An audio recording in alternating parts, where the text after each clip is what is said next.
Let's go.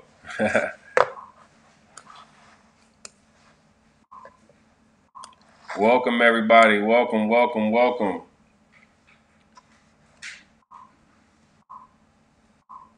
There we go. All right. You guys excited? This is going to be an amazing, amazing, amazing call today. See, today, I know most of you came in because I talked about this giveaway that I'm doing. In the giveaway, I'm going to talk about the details in the giveaway because I see y'all already mentioning it. But you got to stay to the end to be able to win the actual giveaway. But I guarantee you the actual information that I'm going to share with you, and I have a very special guest that I'm bringing along that's going to share a game with you as well, is going to be well worth beyond the $2,000 that we both are collectively giving away today. I have a very, very special guest. Her background will speak for itself. But before we get into that, what I've been doing the last couple of days, is day 5 now, is I've been having a 31-day challenge. And this entire challenge is designed to help just spread financial literacy. We all are aware for the past year or so, there's been so many people put in bad financial situations. Some of us just never even been experienced, or had been exposed to financial literacy, understanding credit, how to read a credit report, things of that nature. So I wanted to bring everybody in here and give you an opportunity to learn that plus more. So as we're getting started right now, and I'm about to send out a text message because we don't have enough people here yet, not nearly enough people. So that means you didn't tell your friend or your other friend or your other friend. So before I bring my special guest on, I need you guys to do me a favor. First off, if you're in here right now, I need you to press that thumbs up button, and then I need you to share this with at least a couple of those people that you tagged earlier, right? And I promise you, I brought firepower with me today. If you've been on the first 3 to 4 days of the training, you've already been blown away. Some of you have said this is more information than you've ever been exposed to. But beyond that, I brought somebody that literally this is their field. She's an expert in this field. And we're going to talk about how to get anything removed off your credit report today. I'm talking about any type of delinquency, from repossessions, bankruptcies, judgments, and how to do it ethically, how to do it legally. You're going to learn how to do that stuff today. So I'm glad that we have people tuning in right now. I'm going to give a few more minutes for people to load in. I'm going to send out a text message blast because right now, with the amount of information and free game that you're about to get today, we should definitely have more people in here. So I'm going to keep Miss, I'm not even going to tell you her name yet. We can keep Arnita back there in the back. And then y'all get ready, send it to your people, and give us just a few minutes to send out a couple text message blasts, and we're going to get this thing started. But I appreciate everybody joining. I hope y'all excited. $2,000 cash giveaway on this call today. So if you're hearing my voice right now, you're eligible to win. All you got to do is follow the directions in my Instagram post. And if you follow that direction, you know who's going to be speaking. But here we go. Let me send out a text.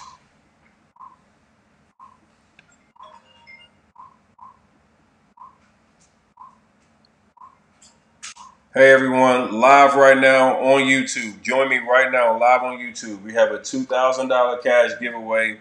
Plus, you get to learn how to take anything off your credit report. Today, you learn how to remove literally anything off your credit report, and you're going to learn from a credit expert. And I'm not talking about myself. I have a special guest with me. So join me on YouTube right now. Tony the Closer. Let's go. If y'all on my text message list, you should all get that right now. If you're not getting this text message right now and you're hearing my voice, you need to make sure that you text me right now. 919-822-8525.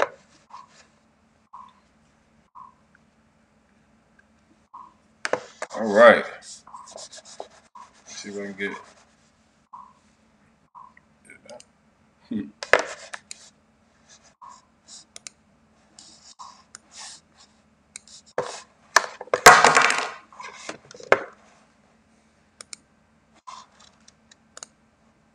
I got firepower with me today, y'all.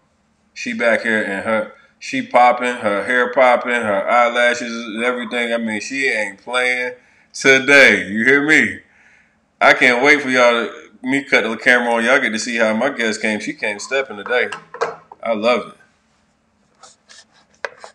I love it. Y'all ready? Y'all excited to learn how to make some money today? how to get your credit right, how to get the negative items removed, how to do it legally without having to worry about looking over your shoulder or having them people come knocking at the door. Because that's what a lot of the stuff that you've been learning from some of these people will have somebody knocking on your door.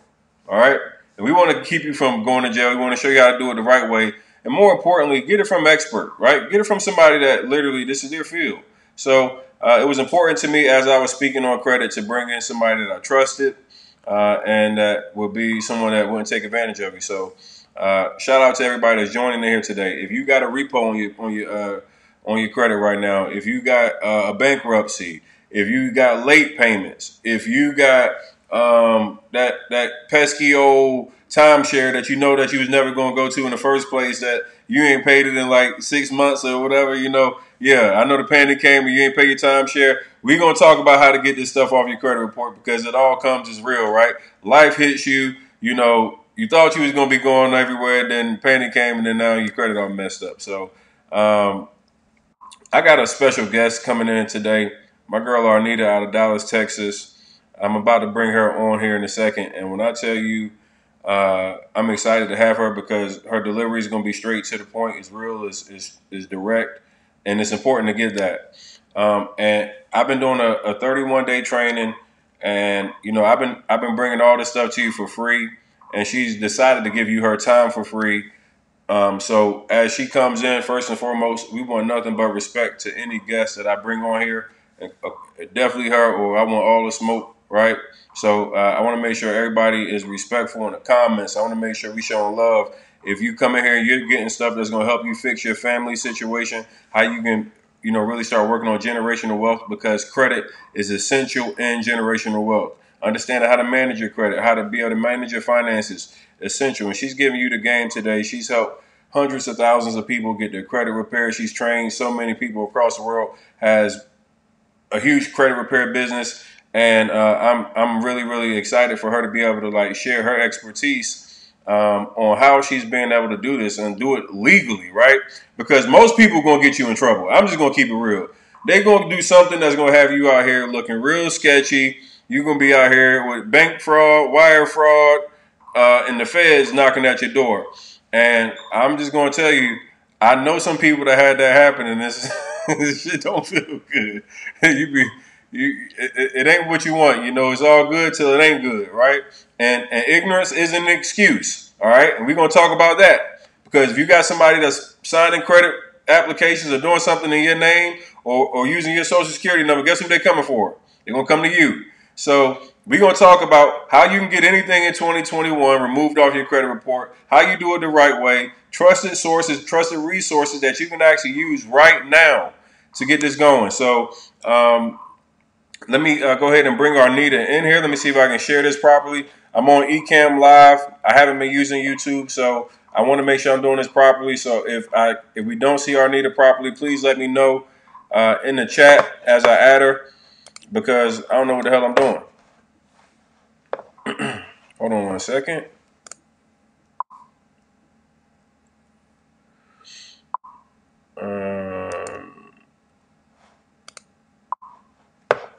Oh, I see what it is.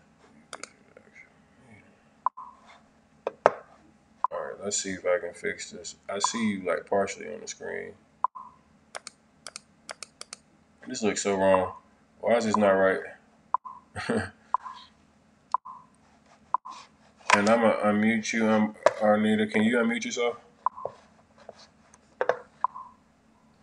Hello. Hey, can you hear me? Yes, I can. Can you hear me? They say they don't see you yet, so hold on one second. Let me see what's going on.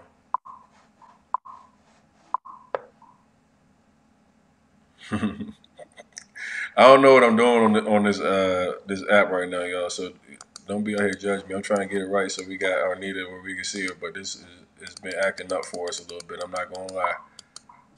Take your time. Said do full screen. That's what I'm trying to do. I'm telling you, I'm not a Ecamm person. So let me see what it looks like if I go to my YouTube page. Hold on. I'm sorry, y'all, for the tech. We're going to get better tech as this gets on, but we're going to give you game today. So, don't be judging me in the comments. They say they see you, though. They say they see they see you, but not me. That's Oh, interesting. wow.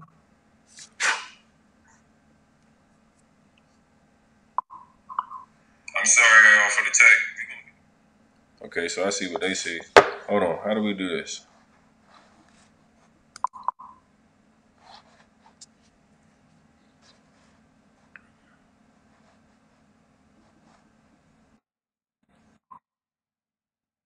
All right. So this is what I'm gonna do. Uh, I'm gonna. I'm just gonna pan in between both Arnita and myself. I'm not really sure how to do it the other way, so I know right now I can see myself, so I can just use this, and we're gonna have some really good dialogue. So first and foremost, Arnita, thank you for taking some time today, to really come here and share what we all need is credit advice and experience on how to do this stuff, the credit game, the right way, the legal way. Um, and as we were having a conversation this morning, you know, we were actually on the phone with someone else I know from in the credit industry, right? And today we're going to be talking about credit repair. And credit repair is something that is highly, highly, highly sought after. And there's so many people that are teaching credit repair. There's so many people that are doing credit repair services and charging all kinds of money. And you don't know what you're going to get at the end of the day. And as we were having this call today, one of the things that stood out to me is your integrity, right?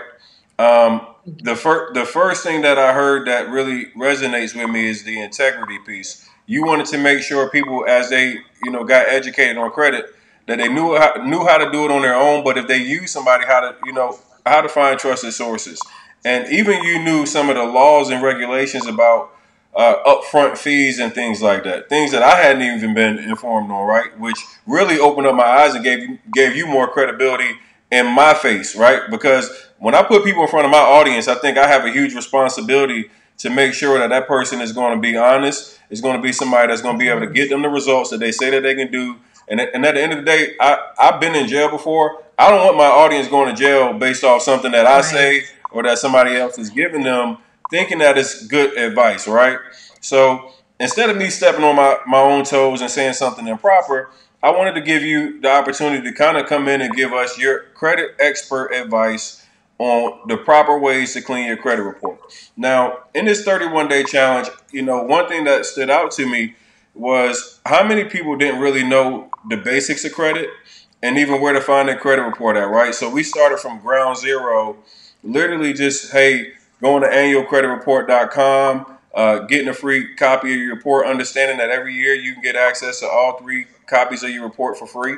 Then I showed people how they could actually go through and review the report so they can find what items or inaccuracies or items are on their actual credit report so they know how to, you should be able to identify what's on your actual report and then to obviously be able to dispute any inaccuracies that you might have on your report. So I guess I'm gonna really let you lead some of this stuff, but I want to just give you some framework of what we've already kind of covered. So for the people that are in here now, they have had kind of the beginning frameworks of how to find a credit report, what to look for on the credit report. Now today is the day we're talking about how do we get the negative items off the credit report. So now that people know what's on the credit report now, the first thing I want to talk about is, we don't want to dispute everything, right? Correct. The number one mistake I know that people make is that they go and they try to make a mass dispute. So every negative item that's on their credit report, they try to dispute at once. Can you just talk about the proper maybe couple steps it takes to actually do a dispute? Absolutely. Thank you very much for having me. My name is Arnita Johnson Hall, credit expert and credit consumer advocate. I've been doing this for over 14 years, nationally recognized. And one of the biggest issues that I find with people trying to correct inaccuracies on their credit report is just simply not knowing how to, and also not knowing how to properly communicate with the credit bureaus. So, first, I want to start by adding that everything on your credit report must be accurate, verifiable, and reporting timely within accordance to the law. So, people will ask me, okay, well, what about student loans? What about foreclosures? What about a repossession? What about a bankruptcy? everything and anything that is on your credit report within accordance of the Fair Credit Reporting Act, it must be accurate, verifiable, or reporting timely. And if not, that information must either be corrected or removed. So when you was talking about the improper way to dispute, which I'm really glad that we're talking about this particular topic first, is because people assume that credit repair means disputing everything that is derogatory on their credit report. And that is like the farthest from the truth. What you want to ensure is that you are making sure that your credit report as accurate as possible, excuse me. And you also want to make sure that it is strengthened and showing the best representation of how you pay your bills. All right. So there are things that may be on your credit report that may be reporting negative. However, it may be having a positive impact on your credit report. For example, if there is a negative account on your credit report, oftentimes it is a student loan for a lot of us, because we typically get those accounts straight out of high school and right into college. Typically, those are the accounts that I see the most, including myself, who sometimes they may go into default or they may have a few late payments. And the first thing that you say is, oh my gosh, I just want to go ahead and dispute that.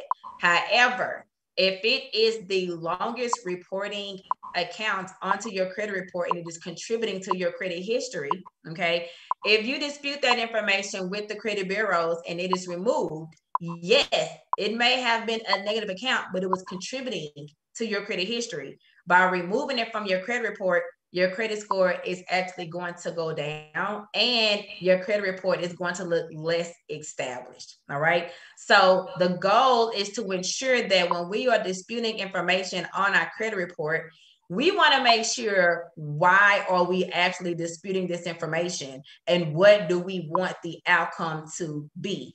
If you find an inaccuracy and you go to the credit bureaus and you say, hey, upon auditing my credit report, this particular information is inaccurate and I want it to be removed, guess what? There's a great chance that information is going to be removed. And you want to keep in mind that once that information is removed, it's not coming back. All right. There is a 5-day reinsertion law.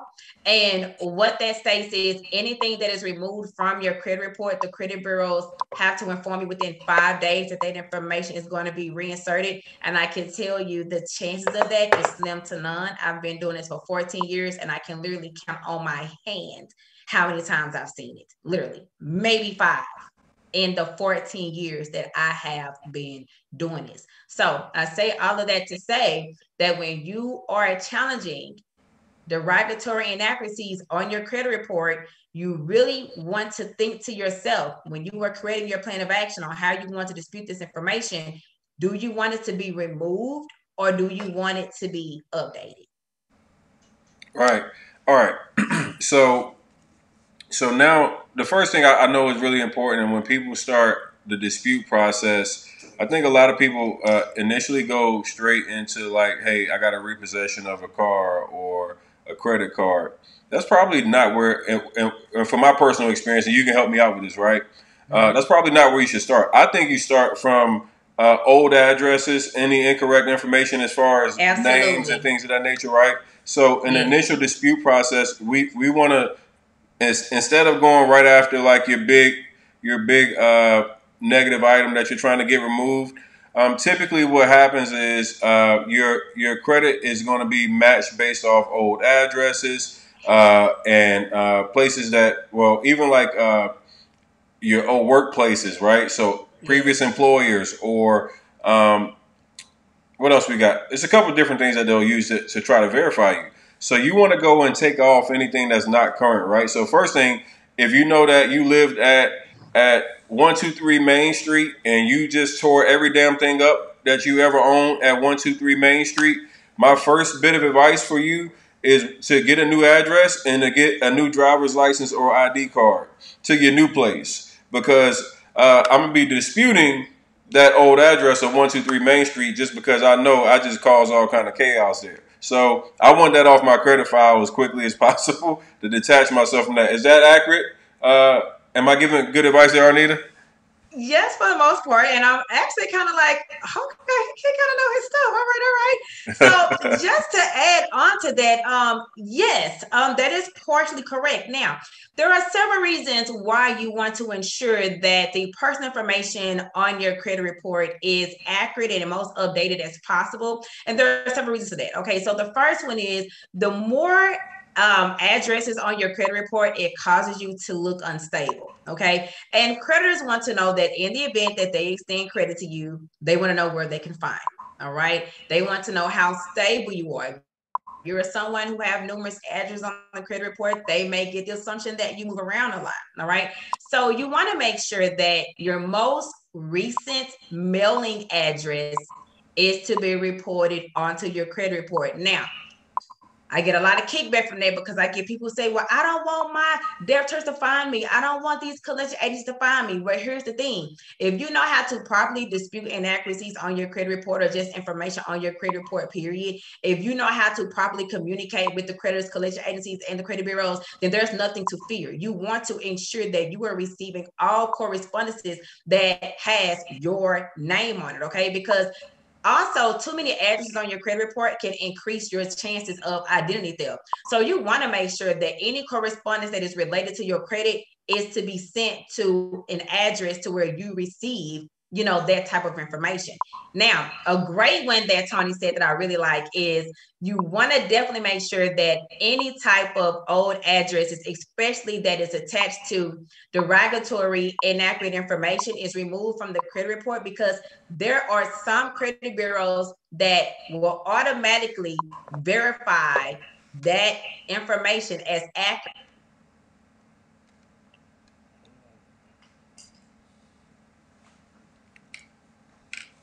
as Experian. So if you look at a credit report that has come directly from Experian, if you go to the personal information section of that credit report, there are address identification numbers, right? And what you can do is compare that address identification number to each account that is on your credit report.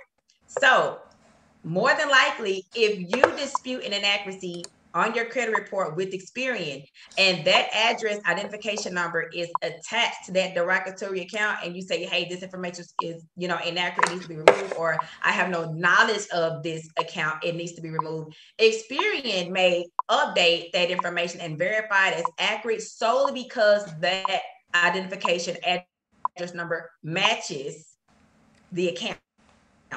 So what you want to do is two things, okay? Now, if there is a creditor that you are already paying, right, that you are in good standing with, and that information is being reported onto the credit report, and you look at your Experian credit report and you see that identification number, what you want to do is contact your creditor, all right, and have your address updated, all right? Now, any address that is associated to an inaccurate derogatory account that is reporting, that is what you want to have removed from the credit report. All right. So the first thing you have to do, especially with disputing with Experian, is you want to remove the address first. All right. And then you go back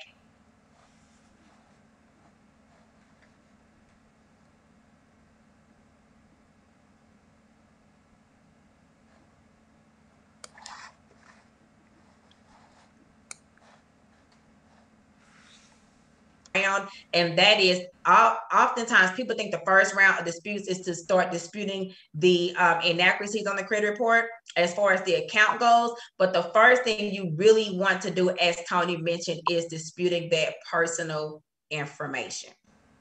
I made a mistake and muted you. I was trying to figure out how to cut. Yeah, I made a mistake and muted you because I was trying to cut these chats off. What's the last thing you heard? So, like as you were describing, my bad, y'all. I told y'all, look. Don't be mad at me. I'm trying to figure this damn ecam out. It's my first time on. I'm gonna get better. But you were describing, I was really like the last minute or so, like. Okay. So let me go back. So what you want to do is to ensure that when you are disputing information on a credit report, before you start disputing the account inaccuracies, the first thing you want to do, like Tony mentioned, is to dispute the personal information first. And that's what we call technical data, right? The personal data that is displayed on the personal information section of the credit report. All right. So with Experian, not sure if you guys heard me, but I'm going to repeat that again because it was a really great gem. On your Experian credit report, the personal information section has address identification numbers. So what you want to do is look at each address that is reporting onto the credit report, all right, and compare it to which creditor is sharing the same identification number. So what you're doing is matching each identification number to the address that is being reported and the account that is being reported. If it is an account that you are currently paying and is reporting onto the credit report, and you see that that address identification number is reporting an outdated address that is associated to the credit report, then you want to contact that creditor and inform them to update that address to the current mailing address that you use. All right. Now, what's going to happen is it's going to detach that old address, which is going to allow you to be able to dispute it and get it removed with Experian. The same thing goes for any derogatory inaccuracy that's reporting onto the Experian credit report. That address identification number is going to be what Experian is pretty much going to use each and every time to associate you to that account and verify it, no matter how many inaccuracies are associated with that specific account alone. As long as that address identification number matches, they're going to say, hey, this is you, this is accurate. So what you want to do is, even the derogatory inaccuracies on the credit report, you want to make sure that you are detaching, all right, that outdated address from that identification number. All right. Once you do that first is when you go back and start challenging those derogatory inaccuracies. Experian and TransUnion, they do not have that rule. So they're very lenient when it comes to challenging or requesting that outdated or incorrect address to be removed from the credit report. And that goes for employers, that goes for phone numbers, that goes for surnames, and of course addresses. So especially for the married ladies, when you are getting married, and or if you've gotten married and you are looking to carry your married name, or if you're going to hyphenate or what have you, you want to make sure that that information on your comes to challenging or requesting that accurate. And to go by that name when you're completing credit card applications, or if you're looking to finance, be sure to use their name. So whatever name that you are going to use to have your credit worthiness determined, that is the name that you want displayed on your credit report and driver's license as well. All right, that's perfect. So, hold on one second. This thing is tripping. Do this. Hold on. So make sure we didn't get.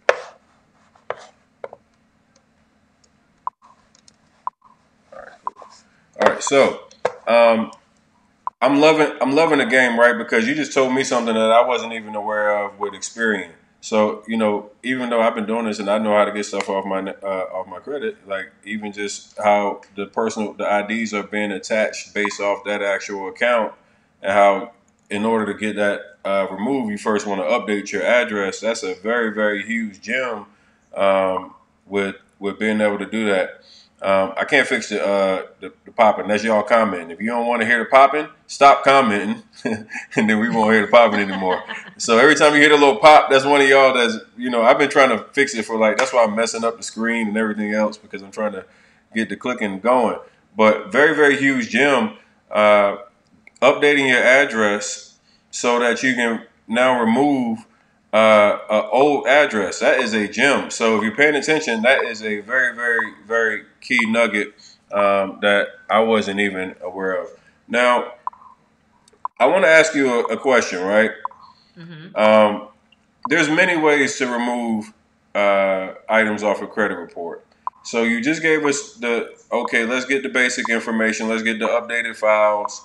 Now, the pesky stuff. Like, okay, before we even get to like a repossession or bankruptcy, hey, I got some late payments, right? I got an account, it's a positive account, but I missed a payment or two for whatever reason. What do you suggest? Am I just to blow up that whole account and try to dispute it and get rid of it? Like I know there's ways that you can. And one thing, just so you guys know, one tip that you can try is always, if you had a good payment history, is to reach out to that actual creditor and see if they'll give you a one time type grace period. But beyond that, what would you recommend as far as that type of account? Do we try to get that account removed because it has those negative items, or what would you recommend?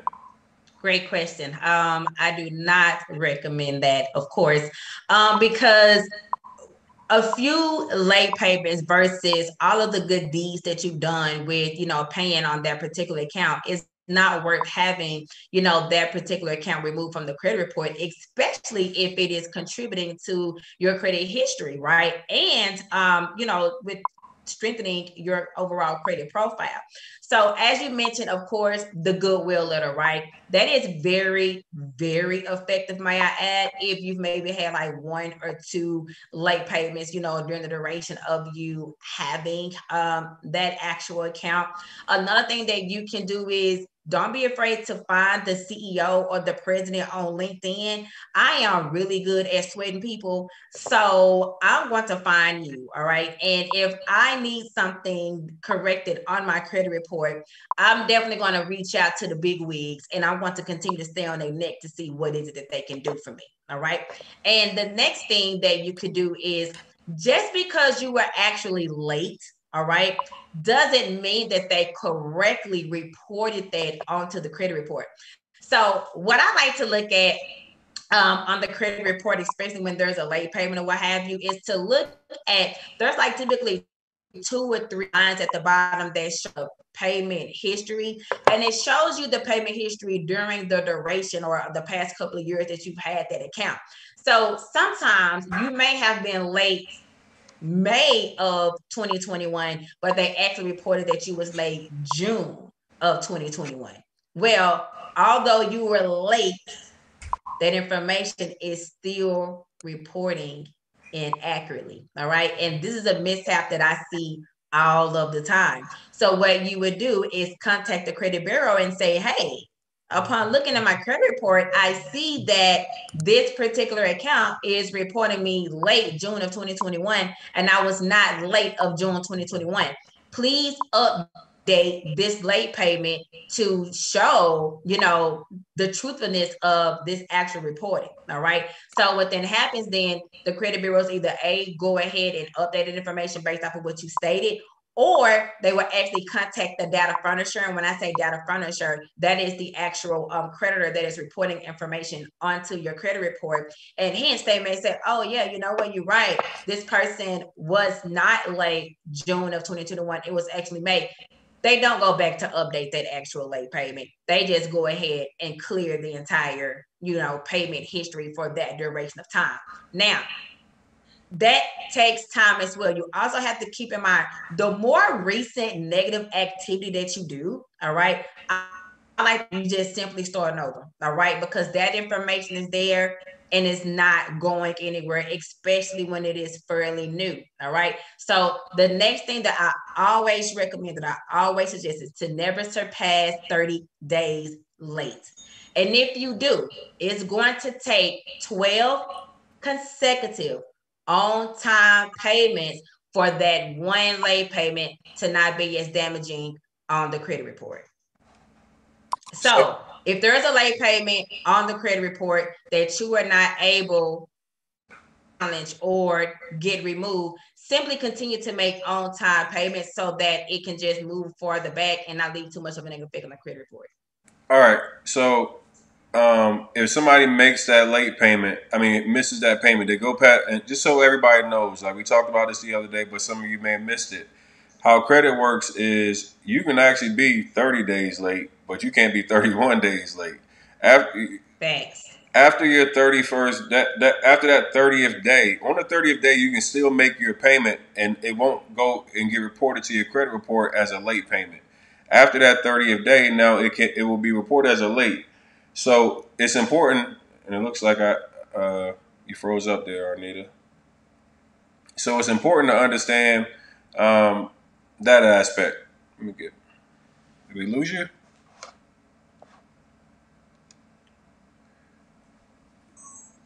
So if you see 30, 60, 90 or more, those are all very, very challenging.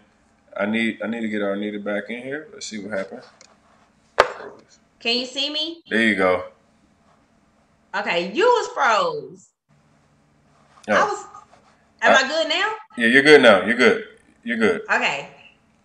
You know, we giving out too much. So you know what happens typically when you start trying to give out this type of game? All the time. I know. When you start trying to give out this type of game, you know, the internet guys don't want to work with us, right?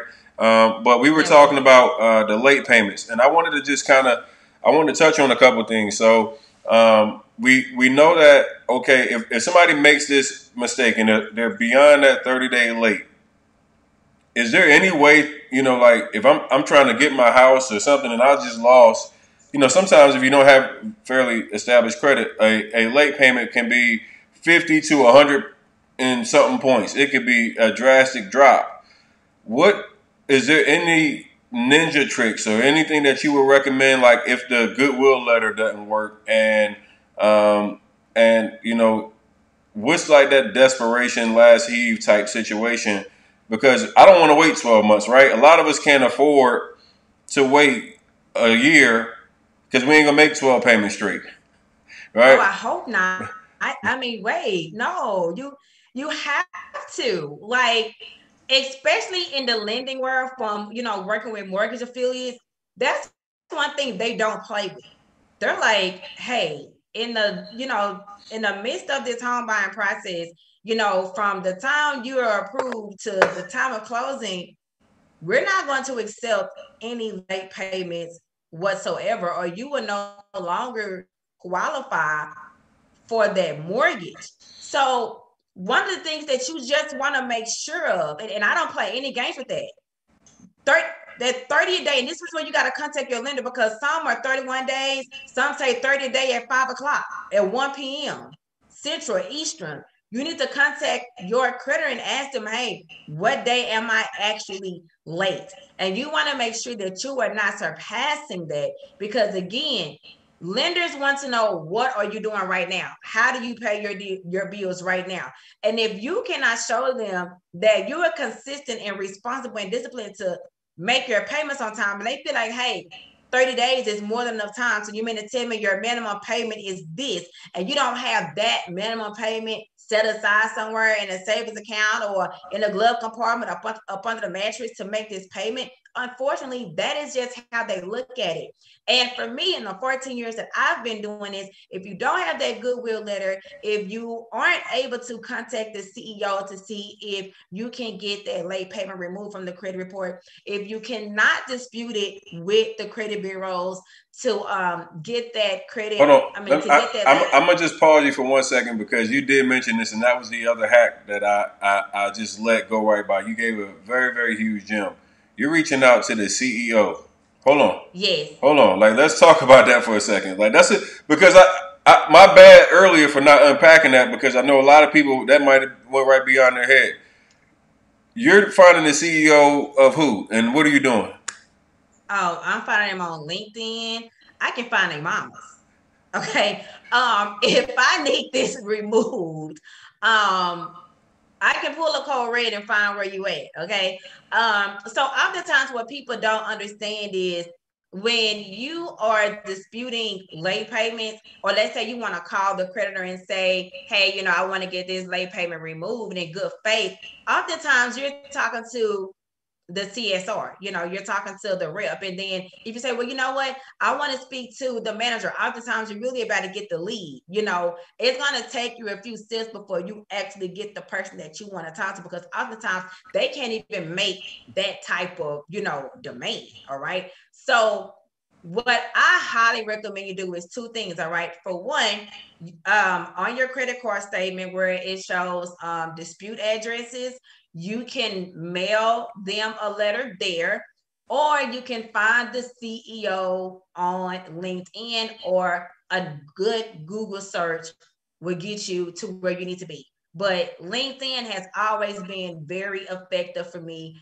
when trying to get late payments removed off of good faith. And inside of my Luxurious Credit Society Facebook group, there are people who have shown the type of letters that they use, the people that they have contacted. One of the young ladies was in the midst of trying to close on her home, and she had like 5 or 6 late payments with Community Bank, and the CEO wrote emailed her back and literally agreed to remove every late payment that she has ever had. Also, That's a you power have to move. keep in mind that you aren't the only ones emailing them. All right. So you cannot write email or write them in 30 days and say, oh, they didn't respond. You need to follow up on that. I remember a couple of years ago, I had a late payment with Target, and I had I set it up on auto draft, but I didn't know that it took like 2 or 3 billing cycles for it to actually go on there. So I had a 30-day late payment. I was like, hold on, I ain't never been late with y'all. I don't play like that. Call customer care. They was like, oh no, there's nothing we can do about it. And it literally took about 4 months, all right, for me to get that late payment removed. But again, what are you willing to take? What is the risk that you're willing to go to ensure that that information is removed from your credit report? And I can tell you that when you are challenging recent late payments, it is no joke. So I just highly recommend that you try your best to never surpass 31 days late. All right. Thank you. Like every time you say something, there's like another gym and another gym and then another gym and then another gym on top of that. So for y'all that missed this part right here, right, and this is in the dispute process and everything else, as you are disputing. Sometimes when you first reach out to that first person, you're talking to a customer service rep that has no authority whatsoever other than to Absolutely. just collect the debt. So if you're listening to what Arnita's telling, she's giving you some really, really key pieces that you want to pay attention to. In addition to that, it's consistency. Like it's not going to be the first call or the second call or the third call. A lot of times you have to follow up over and over again. Like nobody should care about your credit more than you. So, and they're Absolutely. not going to care about it more than you. So what you want to do is to make sure that you are consistently following through with following up with these people. So I really love that, Jim. Now, um, the other day I gave you guys a really, really powerful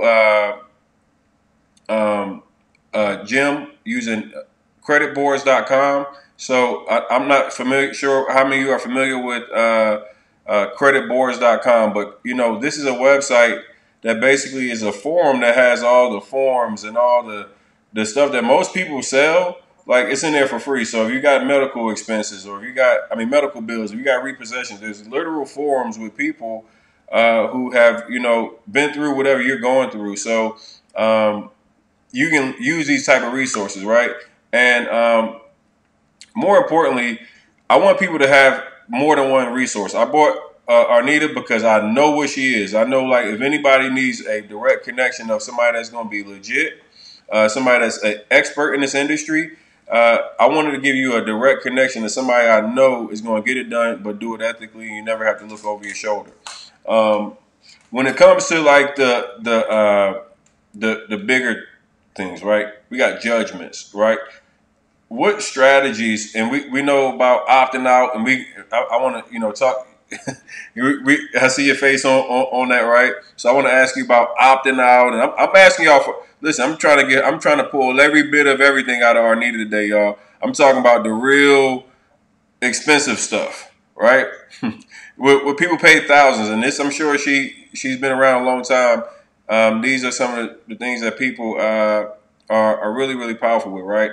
So, what's your thoughts on like the opt out of like the secondary bureaus? We hear a lot of people talking about opting out of like the core logics and things of that nature. And how does that play a role with judgments, in your opinion? Well, the truth to that is CoreLogic, Nexus Lexis, they are all credit reporting agencies. So you can't just opt out and feel that your information is going to be blocked from lenders or creditors or credit bureaus, getting access to it, because they have access to it on the back end. You also have to understand this. Credit bureaus or credit reporting agencies are also data furnishers, okay, to other agencies. And there are also subscribers to other credit reporting agencies. So let me explain that for you, okay? So everything on your credit report, all right, every account that is on your credit report besides public records, that information is paid to be there. You are not the credit bureau's clients. You are not their customer. The subscribers are, okay? And the subscribers are your creditors, these collection agencies, lenders. They subscribe to the credit bureaus to report and retrieve your information. So, for example, if there is information, so let's say there's a Capital One account. Capital One account doing it in Equifax, but it's not reporting to Experian. And you're like, well, hey, why not? Well, that's because Capital One subscribed, okay, to those particular credit bureaus to report that information. That's the only reason why it may not be reporting onto one. Collection agencies are notorious for that. All right, they may report to just one or two, or they may subscribe to one or two and insert that information onto the credit report. I get this often with auto loans, especially those tote your notes or buy here, pay here type of dealerships. They may not report your payment history onto the credit report up until you default. All right. So that may simply mean that they paid the credit bureau or credit reporting agency to retrieve your information, right? As far as an inquiry to see your credit worthiness, suffices them extending that auto loan to you. However, they're not going to report your payment history because they did not pay for that subscription up until, let's say, you default, and then they will. So you also have to keep in mind that these data furnishers, right, they pay to report and retrieve your information. So if you are thinking that I'm going to opt out of this information being reported onto the credit, to this credit reporting agency, just remember that these companies are paying for that data. They're paying for that information to be there. So you're not technically opting out of anything, and it doesn't stop the credit bureaus from looking at other credit reporting agencies' information because they're paying to retrieve that information. Another thing is, I see people do this a lot, and that is, well, I'm just going to block my credit report, or I'm going to put a security freeze on it. And that is not a true dispute tactic, because remember, again, they are paying the credit bureaus to report that information. So they are the ones that can actually see it. So when you are putting a security freeze on your credit report, or if you are opting out, what that does is stop other lenders from retrieving your credit report to determine your credit worthiness, but not the information that is already there, because that particular lender has paid the credit bureaus for that information to be there. Does that make sense? All right. So, with that being said, how the heck do we get the judgments, and what's the steps? Like, because I like that. like you said no. You said no essentially in a very educated way. So since you're saying no, how the heck do we get this shit off? Like, we got to get it off. What are the steps to get a judgment off our report? Well, guess what? Here's some news that you can use. The courthouse does not subscribe to the credit reporting agencies. So if there is a judgment, a tax lien, or bankruptcy that is on your credit report, that actual court did not pay to have that information there. They did not report that information onto the credit report. So how public records are able to be inserted onto your credit report is because it's just that it is public record. All right. So what they typically do is either go down to the courthouse directly, or they use public record databases and retrieve that information and insert it themselves onto the credit report. So the first thing that I like to do is anytime there is a public record onto the credit report, remember that is a judgment, a tax lien, or a bankruptcy, all right? First, you want to dispute it with the credit bureaus, right? There's two ways to this, but I like to do this first. I like to trip the credit bureaus up in a lot. So the first thing you can do is contact the credit bureaus and say, hey, upon looking at my credit report, this public record is not reporting correctly. You found an inaccuracy, but you do not tell them what the inaccuracy is. And you tell them that based off of that, you want to remove from your credit report, right? If it comes back verified as accurate, okay, is when you contact the courts, all right, who has that public record, and you say, hey, make sure you contact somebody in records. You create a call log, the time that you called, the date that you called, who you spoke to. You get someone in records and you say, hey, I disputed this public record on my credit report and the credit bureaus verified it as accurate. Do you report to the credit bureaus? Do you report information onto the credit bureaus? They're going to tell you no, because they do not. Or you can simply write a letter. All right. This always is a goodie one, because they're going to send it back on letterhead saying, hey, no, we don't report to any credit reporting agency. And then bam, that's what you have to send back to the credit bureaus and say, hey, how was you able to verify this information as accurate? How was you even able to report this public record onto my credit report in the first place when the courthouse does not subscribe to your agency? And due to this, it has to be removed from the credit report. And this has been 100% effective for us. 100%. Ooh, I like that. Now, listen, I knew when I got you on the phone earlier that you had some smoke that you had in your kitchen, because you was cooking earlier. You cooked Rico up. Rico was texting me after we got off the phone. He was still, like, hey, look, I can do. He was like, she can't do it, all that, right? And you just gave me some game that I've been on credit board since like 2010 or something like that. I've been around. Because I've had bankruptcies, I've removed bankruptcies off my credit report, so I know like how challenging it is. And that was some very, very, very real game that you just dropped right there, right? And we got like 1,000 plus people here. Real quick, press the thumbs up in here if you think that was some powerful content. Like, what y'all doing? First off, hello, Arnita.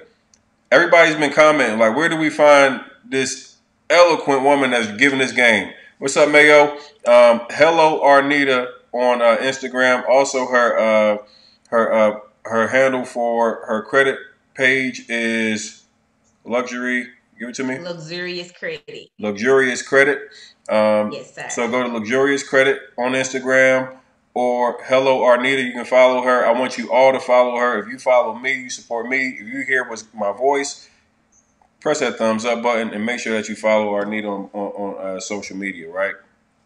Don't put the thumbs up, like literally smash the thumbs up on the like button. Press the like button in the YouTube world. All right. So Arnita, we now have a way to 100% remove.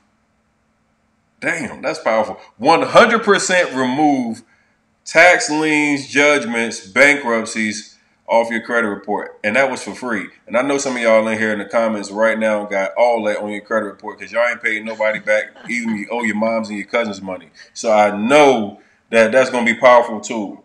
Now, I'm just going to keep asking. We're just going to keep asking today because I know this is really, really powerful. I know y'all was in here, y'all acting a little crazy. Y'all putting the thumbs up over there. Y'all crazy.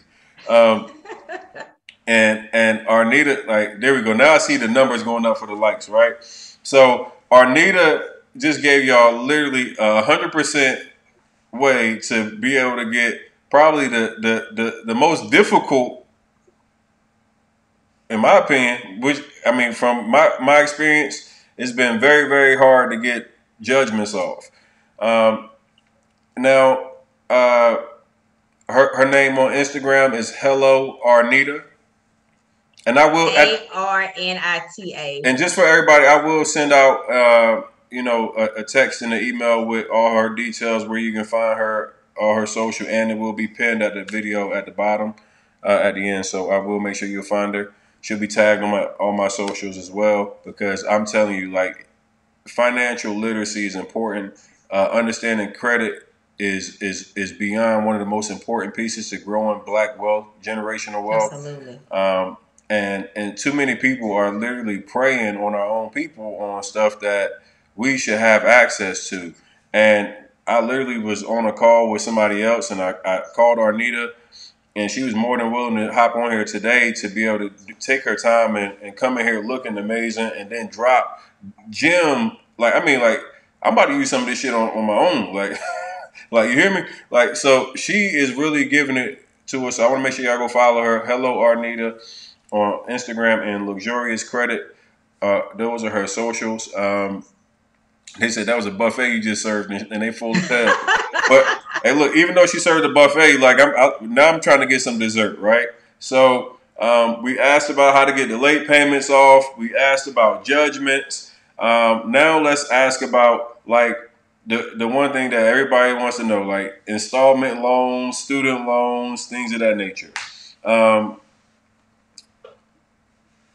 I know of student loans being removed. I've had my student loans removed off my credit report. Before we do that, I want to do one thing before I do that, right?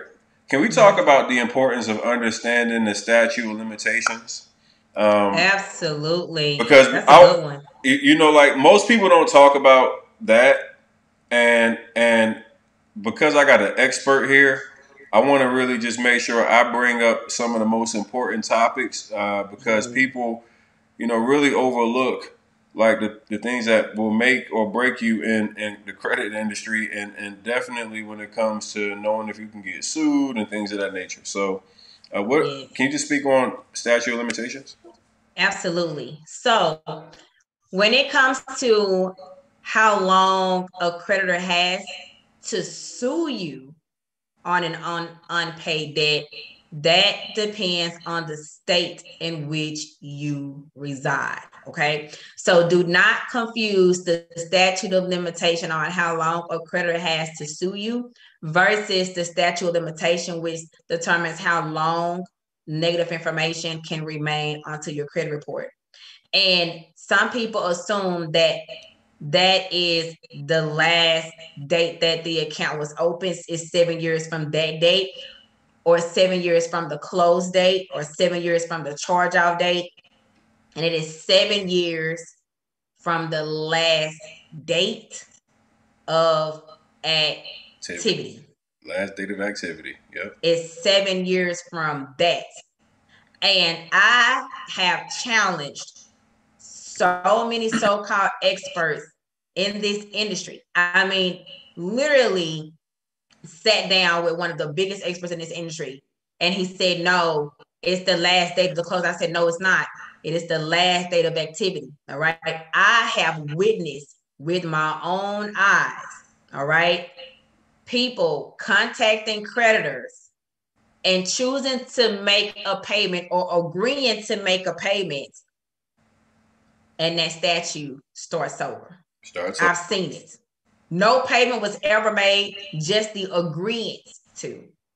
I have seen old collection debt, all right, that had not been paid for 20 years, reach out to you and say, hey, pay this debt. And you agree to it, it reinserts onto the credit report, or it reports to the credit report, and it stays on there for another 7 years. There are some collection agencies that will even mail you this. I posted this on my page. It happened to me a couple of years ago. Midland Funding sent me Midland Funding.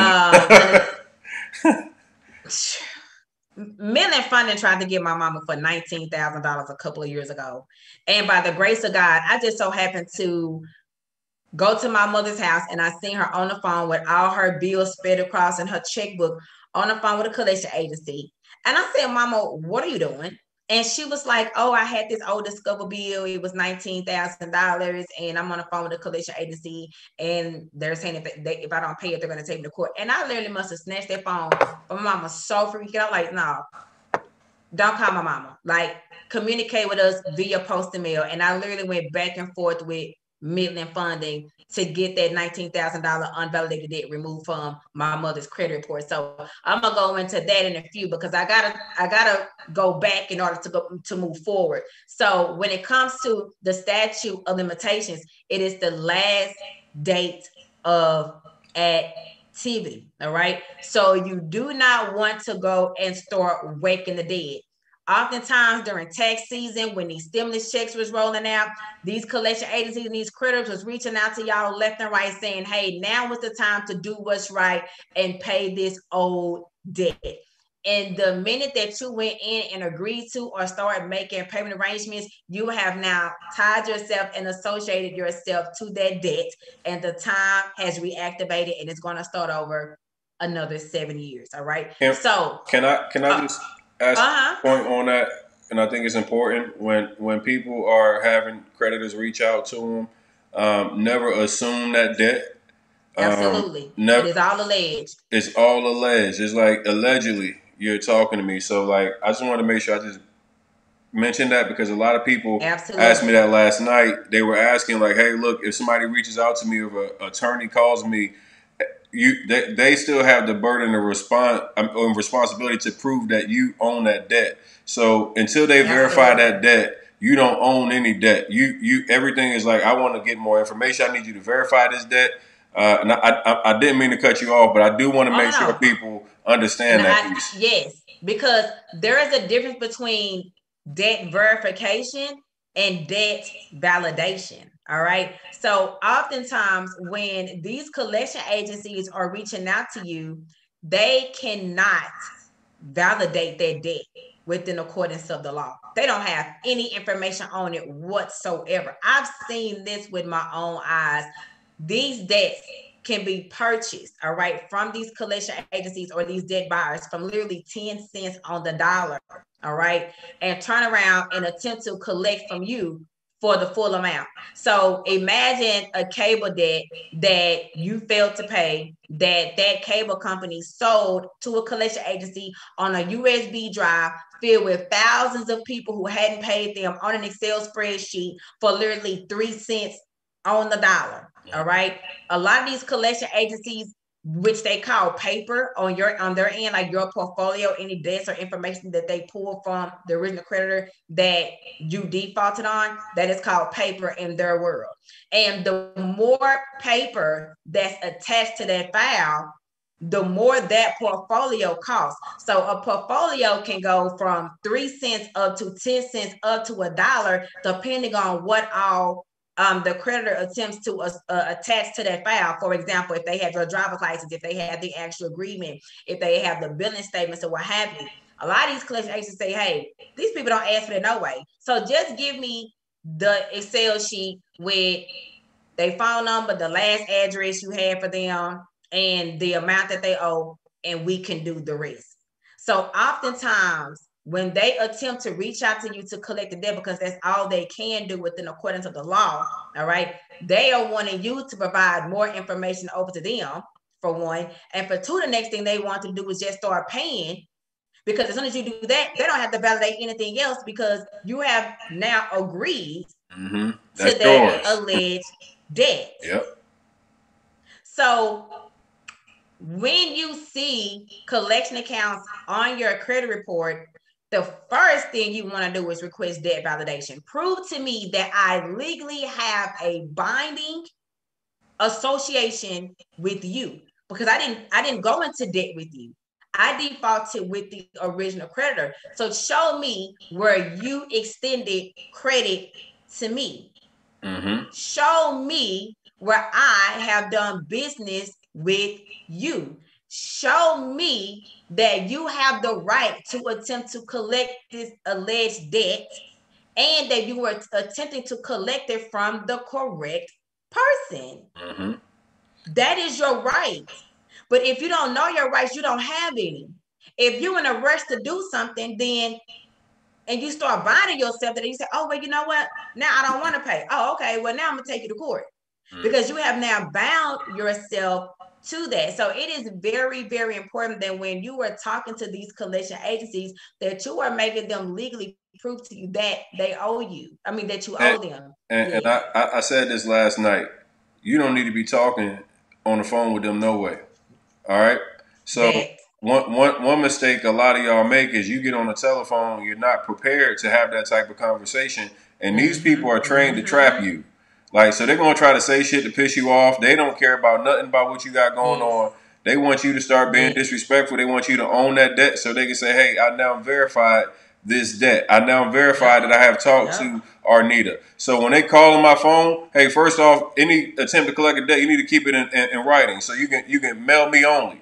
Okay? That's it. And I don't know who you are, how you got my number, but you can only contact me through mail. So I instantly end all my communication over the telephone. Nobody should be having any type of back and forth or anything with a creditor or a debt collector without knowing what you're doing and making sure that they go through only mailing you. The next thing I'm gonna just give you as far as another tip is if you do have some money, and like Arnita mentioned, they start reaching out to you during tax time and when they know that you have money, because it's a strategy, right? They want to get you when you got money. So if you say, hey, you know what, I want to get rid of this debt, and you just feel like it's upon you right now to get rid of that, here's my tip, right? First off, the only way you agree to pay anything is if it's a letter sent to you with a deletion agreed. They have to send me a letter in writing that they agree upon paying in full that I will delete this off my credit report. Not put it as paid in full, not put it as paid as settled for less, but only as a deletion off my credit report.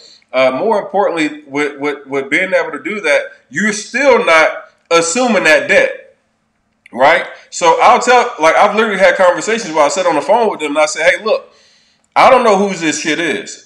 But right now, it's keeping me from being able to do X, Y, and Z in my life. I have good credit. I have great credit worthiness. I've never had to deal with this before. And you guys are now keeping me from being able to move forward with my life. And it's hurting my credit worthiness. So I am willing to pay this, but I want you to agree to delete this item off my credit report, and you have to send it to me in writing. If they tell you verbally, that shit don't mean nothing. Let me just be perfectly clear. If they don't put that bad boy in writing, whether it's email or fax, I don't care what they say. They can tell you whatever. A job of a debt collector is to get money. And then they'll put that paid for less or satisfied, and it's an ugly mark still on your credit. It's still a charge off. You want to get that item deleted. So you want to make sure that you understand that, okay? I just want to make sure I added that because I know so many people, they get excited when they get their money. They're like, hey, you know what, F it. I'm going to pay it and I'm going to get this off my back. And they don't realize that they're actually now locking themselves in to that debt and the charge off. Yes. And you also have to keep in mind that collection agencies sell their debts to other collection agencies. So you want to make sure that if you're doing a pay for deletion, that you're doing it with someone who can actually validate that debt, because this happened to me when I first started to repair my credit. A collection agency resold my debt, and it was resold from the original creditor to enhanced recovery, from enhanced recovery to LVNV funding, from LVNV funding to NCO Financial. Oh yeah, they get down, they get busy. Collection agencies, if they can't collect, they'll resell the debt. Mm-hmm. So you have to keep that in mind. So if you're saying to yourself, and I see this a lot, people turn around and say, just like some say, oh, well, you know what, just get out of my head, I'm gonna go ahead and pay it. Don't ask for no deletion or nothing. And then what they'll do, because they couldn't validate the debt anyway, right? And some of them just don't care. They'll resell it to somebody else. Correct. Or they'll resell the portion that you didn't pay. So if you went in the settlement for $100 and they said, oh, okay, well, for $70, we'll settle the debt here. Well, they'll resell or they'll sell that $30 balance over to that next collection agency, and then they will attempt to come after you to collect on that debt. And just so y'all were clear, you don't negotiate or anything until they've already verified that you own that debt, right? I wanted just to make sure, like, cause some of y'all be just getting excited. You get that money, you ready to move and get it off. You like, I just want to be over with. You don't Right. pay just the charge off because it won't be deleted, and you want it deleted. That's the most important piece. I just want to make sure I I want add to that. add, I'm sorry, don't want to cut you off. Especially when you were looking to purchase a home, they actually watch your credit report. All right. So if you ever notice, let me know down in the chat if you have ever applied for a home loan and during the home buying process, a new collection account hits your credit report or a collection agency just out of nowhere reaches out to you. Well, that's because if your credit report was non-active or what they call dead, and what that typically means is there had not been any activity, and then they're tracing and looking at your credit report and they see that a home loan inquiry has just been pulled, oh, they coming after you. Because they just feel like, hey, we know what this means. They trying to help and get a house. They not going to ask us nothing. They just going to go ahead and pay it, no questions asked. And again, you have to do a pay for deletion. All right. Very important. Pay for deletion. You also want to keep in mind, even if you settle the debt and it pays and the report settled, it's gonna update and it's still going to be negative, and it can, in turn, lower the credit score. So if a mortgage broker tells you, or the mortgage broker tells you, hey, you need to pay this debt in order to qualify, then you want to be very clear and you want to get this in writing, all right? And you want to tell them, okay, that's fine, but if it is not deleted from my credit report and it updates and it makes my credit report worse, will you still approve my loan in underwriting? Because underwriting is the people who is really giving you the no and go on that home loan. So if underwriting is not going to, approve it, if you pay in settlement, then that's just something that I just may hold off on because it may deter you from getting, another home loan in the near future.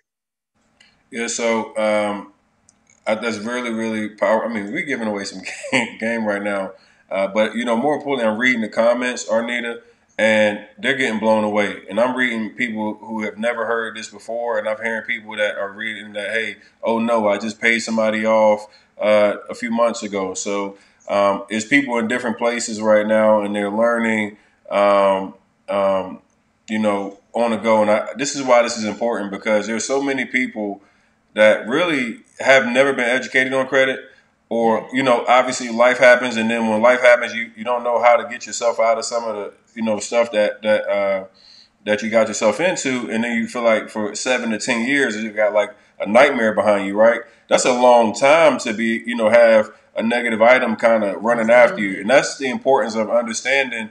Like, don't get yourself in situations where you're over leveraged in debt, trying to do too much because it takes 7 years, to get this stuff off if you don't know what you're doing. A topic that and a piece of information that I wanted to touch on as well was, a lot of people, definitely last year experienced a lot of medical expenses. People always struggle with medical bills. And, I've seen in the comments over and over again, people like, how do I get the medical? What steps for the medical? There's many things. There's resources that you can get, forgiveness. You can get programs that help you pay. But once you actually have that medical bill, that's a collection, right? What steps or tips do you have for the people that you would recommend once they're there, like they're in the collection phase? I would request that account be sent back to the original creditor. Okay, I would request that medical collection debt be sent back to whoever gave it to them. All right, and then from there, I would dispute it with the credit bureaus. I would also request debt validation with that collection agency and start making payments with the actual provider. But this happened to me last year during my cancer journey. This happened a couple of years prior. After I had my twins, the assumption is insurance is going to pay this or so and so is going to pay that, and it doesn't happen. And then they start coming after you. And what I always do, especially when it comes to medical debt, is request that medical debt be sent back to the provider. So if a collection agency attempts to reach out to you to collect on a medical debt, the first thing that I would say in writing is you are refusing this debt, all right? And to send it back to whoever sent it to them. Because again, you don't know if the actual medical provider gave that information. You would be surprised how many hands it go through or how many accidents typically happen, to where it falls in the hands of these collection agencies. All right. So you want to request that medical debt is sent back to the provider. All right. And again, just like you were requesting debt validation on any other debt, all right, I literally say I'm not going to go into agreements and bind myself to a medical debt that I know for a fact I didn't get service through you. So send it back to the provider, all right? Request debt validation, dispute it if it's reported onto your credit report, dispute it with the credit bureaus, and start making arrangements with the actual provider who you seek actual services from. So I know. I just want to make sure I'm clear on this because I know this is a new one for me. Like you just gave me something. Like you keep dropping gems, right? Send that shit back. That's a send that shit back letter, right? That's what we gonna. That's what we gonna call that one. The send that shit back letter. So in the send that shit back letter, that's the new one, right? What I'm just saying, hey, what all language is important in that? Hey, I'm disputing this and I want to send back to the original creditor. Like, what all are you putting? Yeah, I mean, you would say it just like if you was on the phone and you were saying it is literally, I do not owe you. I am not in agreement with you. Send this debt back to whoever gave it to you, because I don't know who that is. I don't know you. Like that's like anybody walking up to me right now saying that I owe them money on something that I know I made. Like, no. Okay, so we all know we got that one relative that is known in the family for borrowing money but never paying them back. All right, and let's just say that particular relative owed Keisha $50. And then Keisha said, girl, you know what? I don't even have time to, deal with right now. Can you go get my $50? And I walk up the room and say, hey, I'm collecting that $50 from Keisha. You're going to be like, hold on. But Keisha was the one who put the money in my hand. Keisha is the one who provided the actual service. So I'm not saying that I don't owe Keisha. I'm saying I don't owe you. So you go back to Keisha and tell her that if she want to get her money back, she needs to holler at me personally. That's exactly how it works in the collection agency, space. That is, I don't have a business relationship with you. I don't have any ties to you. But the moment I go into agreement, then I do. So no, send that mess back to whoever gave it to you and do not contact me again. Close this in your office. If you cannot legally bind me, if you cannot legally provide legal supporting documents associating me to this debt, remove it from my credit report, close it in your office, and cease communicating with me because I don't owe you. And it's just that simple. Like, there's no Dear John letter. There's no, you don't have to custom it. You don't have to say according to such a law. Because I'm used to all the debt. I'm used to all the debt validation letters. With all the language and all. So this is different. You just say, hey, look, I don't owe you nothing. Send that back to the people that's alleging I have this debt. Send it back. And there's another thing I want to add too, especially with the credit bureaus, and you don't have to say according to section this, and that. They know these sections, all right? You are going to write your letters as if a well-educated consumer wrote it. because an educated consumer did. It needs to be just one page. You don't have to go into, oh, my dog died, oh, this happened. They don't care about that. They're not reading past that. Just get to the point of what you want them to do. So it really is that simple. Arnita, for anyone that is here that may have my luxurious credit guide, it's a do-it-yourself, smaller pocket guide, and it has my actual dispute letters that I use during my own credit repair journey and those for my clients. And they'll tell you in the chat, it really is that simple. You talk to them like we talk to each other.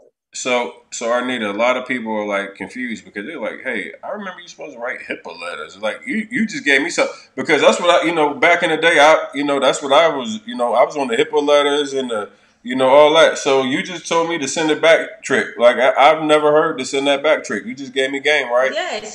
So is the HIPAA shit gone? Is that over with? Is that? I mean, when or if the medical service provider is sending your information to the collection agency, they are not sending them your medical records. So that HIPAA is pretty much non-existent. The only thing they're sending over is the data service and what you owe. They're not saying, oh, this person has cancer, or this person came in for this, or this person had pneumonia, or this person had COVID, this person had a heart attack, this person had a baby. That's not how that works. It is literally, this is what they owe, this day that they came in, and to collect this. Amanda Davis said, "Ooh, this live has snatched my edges back some inches." It's the truth. You send it back. You requested it be sent back, but a lot of us don't know how to do that. So we start communicating with these collection agencies. We start going back and forth with them when all they need to do, especially when it comes to medical debt, is to send it back to the service provider. In fact, one of my friend girls was trying to get a rental property, and that medical debt was one of the things that was hindering her when she had her child. And there were literally like 15 to 20 medical collection accounts on the credit report, and I requested they send all of those debts back, in which they did, and we disputed them from the credit report. Case closed. That's amazing. Hey, look, we got 985 people that have liked this. We're almost at 1,000. Can y'all guys smash that like button real quick so we can get over 1,000 people that like this video already? Arnita has been giving us so much value. We got people going crazy, right? And people going to want to know how they can connect to Arnita. I've already told you once or twice, but I'm even at the end, we're going to talk about, we still got a $2,000 giveaway that we're going to do. So keep staying on here, right? Make sure, hey, look, first off, if you haven't hit that like button, you don't have a chance of winning $2,000. And that's disrespect to the amount of value of what's being put out here right now for helping you get your credit established, helping you really, understand how you can get the negative items removed and things of that nature, right? And Arnita is an expert that's been doing this for years and helped thousands of people all over the world get their credit removed, repaired, and in a better situation, right? Financial literacy is really, really important. And I think like having access, right? I just seen somebody talk about, they want to name drop people and talk about who's the GOAT in the credit game and all this other stuff. And we can talk about whatever you want to. You can say whatever name you want to. But having access to financial information is one thing.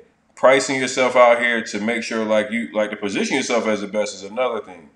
To really be able to deliver value on shit that's like tangible is another. And I think a lot of people get this stuff confused because in the credit industry, there's people that are teaching you how to fucking scam, right? And there's people that's teaching you how to do it ethically. So when I talk my shit, I never had to look over my shoulders. Like, I'm talking about how to do it ethically. Like with having integrity, right? Because there's people that can help you shortcut. There's ways that you can clean your credit sweeps. We can talk about that, and we'll talk about the FTC affidavit here in a little bit. We'll talk about using the Consumer Protection Bureau and more. But I think the CFPB and more. But we want to make sure that what you're doing is ethical, where you don't have to worry about the feds coming knocking on your fucking door. Absolutely. Right? Because one thing that a lot of people don't talk about is when you practice some of these shortcuts, there's consequences behind it. And Absolutely. you know, a lot of people have accelerated really quickly by being unethical. What you're getting access to right here today, this lady hasn't charged you a single dime, and she's giving you stuff that I haven't even heard before. And I'm very well versed in the credit industry. I won't say I'm an expert, but I ain't no dummy, and I've been in it. You know, Right. I've been in it. Like I understand this game very, very well. And when it comes to people like yesterday, I had a lady that came out. She was super excited. Hey, you know, I've had a couple of CPNs, and she's all excited. And somebody is online making people think that you can go out here and create credit profile numbers, fake social securities, and because rich people have done it and got away with it, you believe that your black ass can get out here and go get a fake number, put fake social security, fake address, and build up a fake profile and think that the Fed's not going to come knocking on your door. It's illegal. You will go to jail. And there are people that are literally educating people and telling you, like, yeah, this is a way that you can, they talk about finessing or whatever it might be. Let me tell you something. You will go to jail. And I want to make sure that you understand a credit profile number, CPN, fucking illegal. You hear me, right? And it's Fed time. Illegal. Like, I don't care what nobody tell you. I don't care how many followers they got. I don't care how flashy they shit look. Right? They can put on all the bling, and I know I got mine on, but my shit, I don't play the funny business, right? But when I tell you, if you go and get a CPN and you start putting your name down as somebody that you know you're not doing and getting credit and not paying for it because your intent is never to pay for it, it's a scam. So you think them people gonna let you run off with 50 to 100, 200,000? The Fed's gonna come looking for your ass. Like, so I like just having transparency as we do this. Now, the next piece, and Arnita, you I know we're in the full agreement on the CPN. So I don't know. Think you even need to? Do you have anything else you want to add on that, or? Um, yeah, the only thing that I want to add is I don't think enough people talk about the people who are getting caught. And these are everyday people who are getting caught. These are single moms. These are family people who were desperate. And I can tell you that in these type of situations, I was literally just telling Tony this morning, there was a young lady who just got out of jail last week. Okay, reached out to me because she was going to she found somebody on Instagram who has all these followers, and they have connections to celebrities, what have you, and she signed up for their credit repair services, and they had her file a fraud affidavit, police report, and they came to her house and picked her up. So she paid $1,500 to her get her credit fixed, but then have to turn around and pay $700 for $7,000 for an attorney to keep her free. And I might want to add, especially those who are getting these CPN numbers, they are waiting for y'all to just pile this stuff up so they can hit y'all with all kinds of crazy, atrocious charges. And I'm telling you straight up, they are not going after these credit repair companies. They are rarely going after the people who are telling you to do these things, because you are the one that are completing out these applications and you're signing your John Hancock at the bottom and agreeing to this. They're locking y'all ass up. Mm-hmm. So I'm telling you, it is nothing to play with. And being in this industry for over 14 years, slow and steady wins the race. It is a marathon. It is not a sprint. And this is your 9-digit number, your own 9-digit number, and your life on the line. No one's bad credit, and not even yours, is worth your freedom. So do not jeopardize that. And I just seen another comment. We got a couple fans of some other credit guys in here. Just and that's fine. Like, you can support, whatever community, whatever you like. Let me just be clear with you.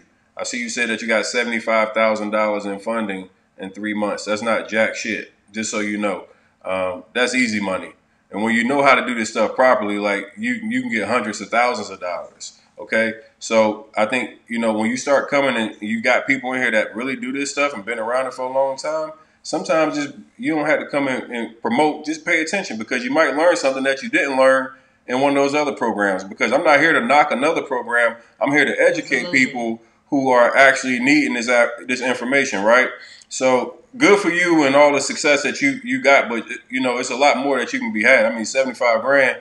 I mean, you can get 25,000 just open a Navy Federal account. I know everybody in the world is teaching that right now. If you know what credit unions to go to, you can get that double a couple of times. If you know what credit card companies you can go to, you can get it's just a game, right? So funding is another thing. Let's talk about funding for a minute because I know a lot of programs that are really big on funding. You load up a profile. We know the game. You load up a profile, you get a percentage on the back end. The hustle. I mean, I say all that to say there is the right and the correct way to go about everything. And honestly, you know what's right and what's wrong. I mean, this. So this is really no shocker. Like, we are all adults, we all pay bills. We all know what we are supposed to be doing. We all know it's going to be kickbacks. It's going to always be somebody on the back end that can say, I can do this, I can do this. Always going to be a black market to something. And my thing is, it's not a matter of if, it is truly a matter of when you're going to get caught in this. And it's just not worth it. And true enough, there are some who may never do, but don't take that type of risk. It is so much worth it to be able to get it legally and strategically in your own name without having to pay people tens of thousands of dollars. Like Tony said, hey, we know that same game. You do not have to go out here and pay people thousands and tens of thousands of dollars to get the same game or some cheat sheet or cheat code that we are literally Hey, look, and I can keep it a buck because I don't mind hurting nobody's feelings. Half this shit is recycled off creditboards.com. Like, y'all be up here hyping up people that you don't know where they got their information from. That shit, like, I call that shit what it is, creditboards.com on a duplicate. You know, the forum, the whole forum setup and everything. Some of your people that you hyping up, they ain't do nothing but go regurgitate somebody else's shit and put it online because you ain't know no better. So, like, just relax, enjoy the free game. A conversation I keep saying over and over again. Dorothy must really be going through it right now. So let's look at this. Evictions, right? Okay. Evictions, kind of that same thing. How do we get these off our credit report? So again, anything on your credit report that is not reporting accurate, timely, verifiable must be removed from the credit report. So what I always do is when it comes to eviction, there are two things.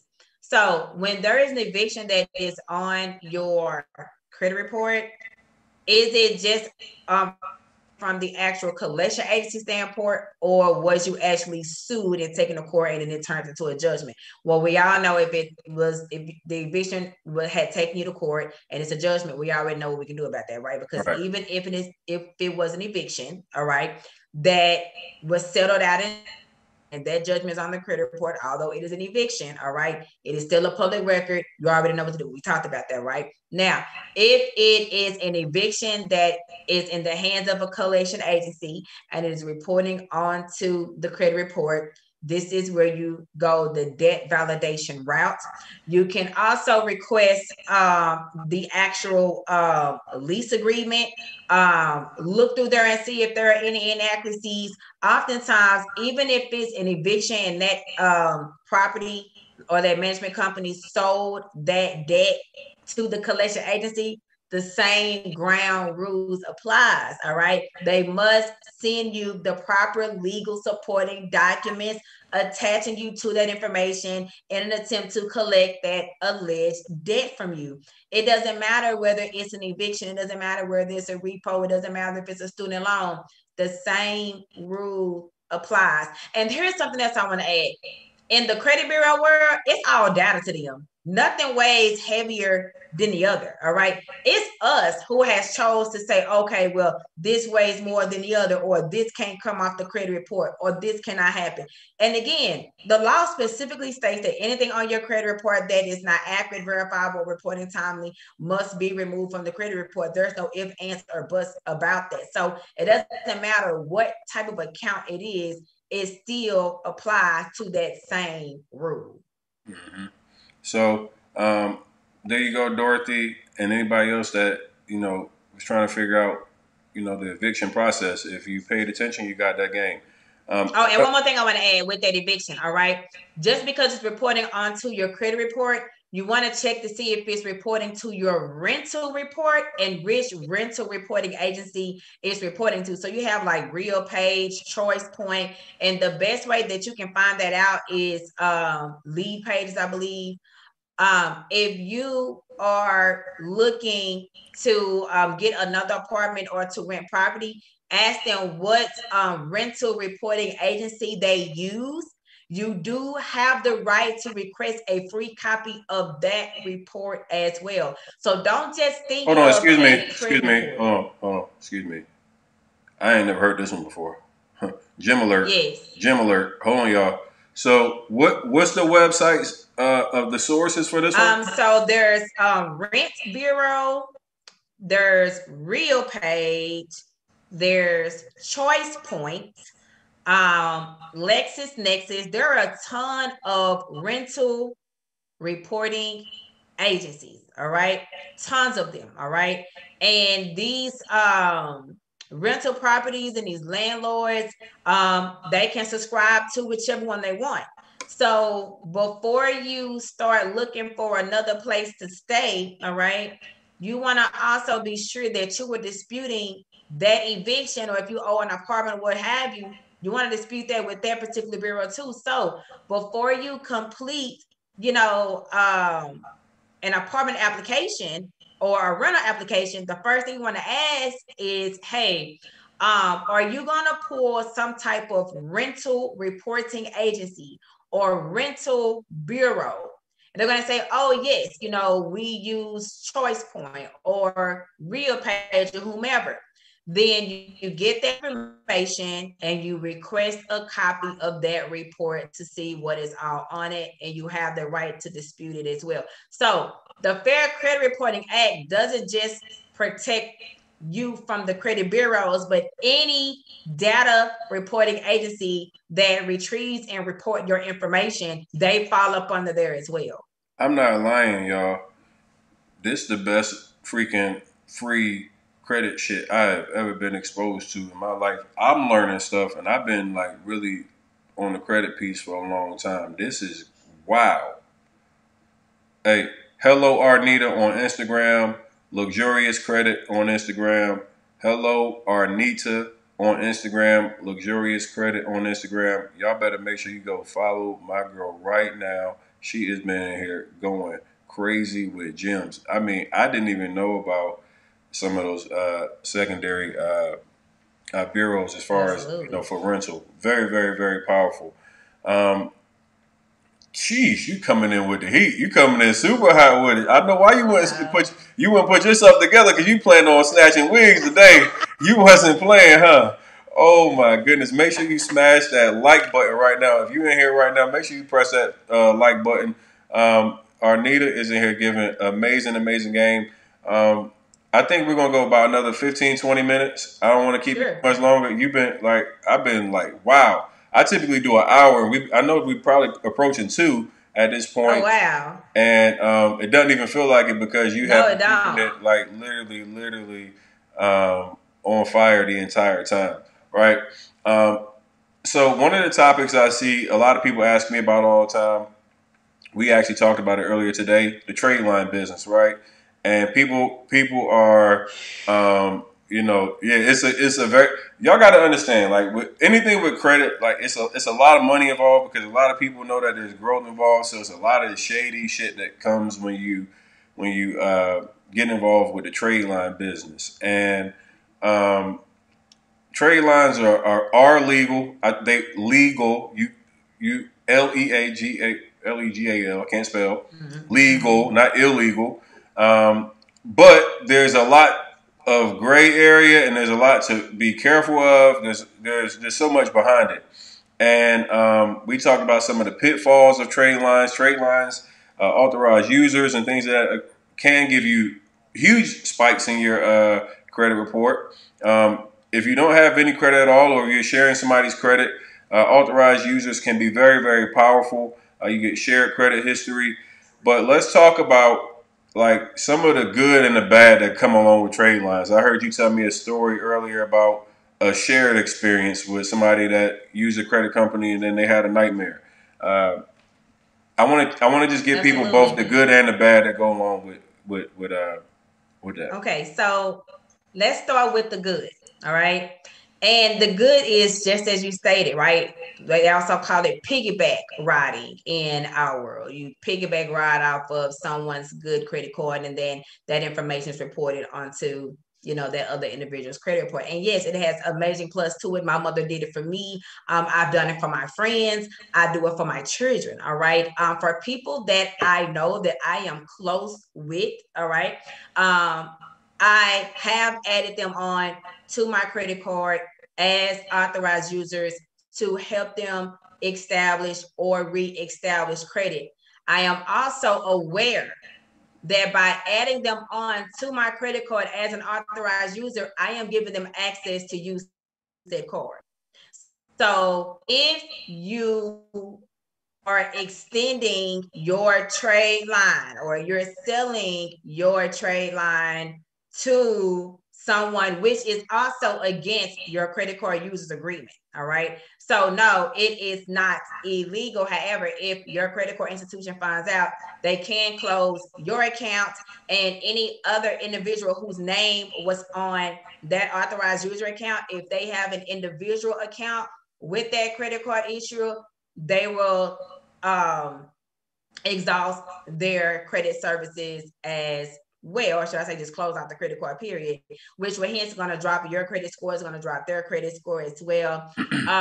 So if I cannot get it in my own name, and if it's going to cause any type of, me being unethical or, me doing something that can, harm me or someone else in the long run, I'm just not going to do it. But when I've been doing this for just 14 years and I've just established myself, in this industry, and I just don't want to jeopardize that. So I'm always going to tell you to do the right thing. And if anybody saw it, God saw it. So I'm just really, really big, and conscious when it comes to stuff like that. So I just don't move that way. All right.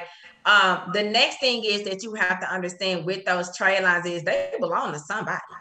And someone may or may not know that that line is being used. So two things. I literally just shared this morning. But let me go back with another story. So one of my friends who was in credit repair, Capital One is just notorious for allowing anybody, to be added on to an authorized user. So one of my friends had a credit repair company, and for literally like the past 7 to 8 years or so, he was selling his trade line. So basically, what that means is, for about $1,700, he had like a $30,000 credit limit with Capital One. The utilization was very low, like 1%. It was very aged, maybe like 20 some odd years. So him selling that trade line for $1,700, his client can buy it. He'll add his client onto that credit card, and then hence that individual would obtain, that good credit card history. And then from there, they'll wait a minute, wait a while. And then that individual client will go ahead and start establishing credit with Capital One and other credit card issuers. All right. Now, mind you, he had been doing this for like 7+ years, made hundreds of thousands of dollars doing it.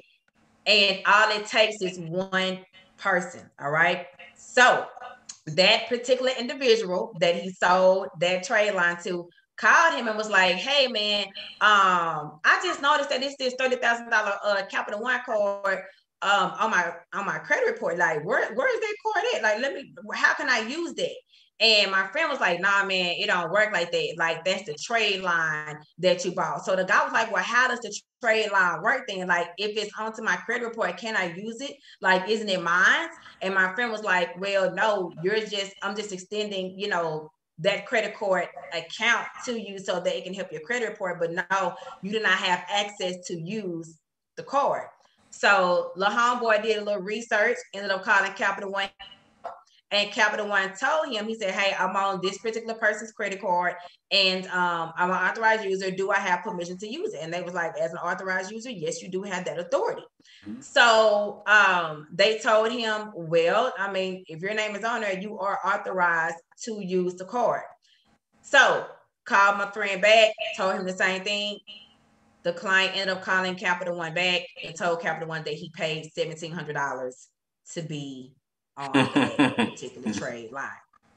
Capital One closed my friend credit card account. He had 3 other credit cards with Capital One, closed all of those, closed everyone's accounts who had been with Capital One from the whole duration of him selling those trade lines. There were clients who were in the midst of trying to close on their homes and get loans or what have you, and it fell through because those accounts were closed, or that that particular trade line was removed from the credit report. So, mind you, those people was trying to meet my friend in the streets, and he does not do credit repair anymore, just for the simple fact that there were people who were literally trying to physically hurt him because of what happened. And let me also add that every individual who had Capital One that was added onto his card as an agent during the duration of him selling those trade lines, they closed their primary accounts as well. All right. Now, that's that story that I just love to tell, because I'm telling you, they don't play like that. All right. Now, literally, this happened to one of my friends. She went to a credit repair company. She bought a trade line from this credit repair company, and I literally told her, hey, that trade line belongs to somebody, okay? Whether it belongs to them or somebody in their world or their database, and that person may or may not know that their trade line is being used for this type of matter. And she blew it off. She ended up purchasing trade lines through this credit repair company. She ended up establishing credit and ended up getting a Discover credit card. She went to add her fiance onto her credit card as an authorized user and noticed that there were 9 other authorized users on her Discover credit card that she did not know. So she contacts me and say, hey, what could this possibly be? And I'm like, it could very well be that the credit repair company that you went to is now using your trade lines, and, they're selling your account information and they're adding other people onto your credit card as authorized users, and you did not give them permission to do so. Of course, she contacted that credit repair company, and they said that they know what she was talking about, and it's not true, boom, boom, boom. And she ended up removing those people from her account and ended up closing that card. I said, but you have to keep in mind, they can still add them on, or any other credit card that you apply for in the future, because they got all your information. Hey, look, this is crazy, right? And you just keep piling on. I think these stories are powerful because people need to know, like, the pitfalls of doing this. So you can't use trade lines, and I'm telling you, like, it's just doing it with someone that you trust. Finding trusted sources is very, very important. Another question I seen, because I want to keep you on here all night, Arnita. Somebody asked about the age that you can add children. You can add really at any age. You can add. It depends on each card. So depending on what card that you have, that will depend on the age. But you don't have to be 18 to add your children, and they can start building and establishing credit right now. Absolutely. One thing that I know I wanted to touch on, because I kept seeing somebody ask this over and over again. They asked about getting negative items off, like a LexisNexis, for example. Is there a way to remove negative information off LexisNexis? Absolutely. They are a credit reporting agency. So the same rule applies to them like it does with the 3 major credit bureaus.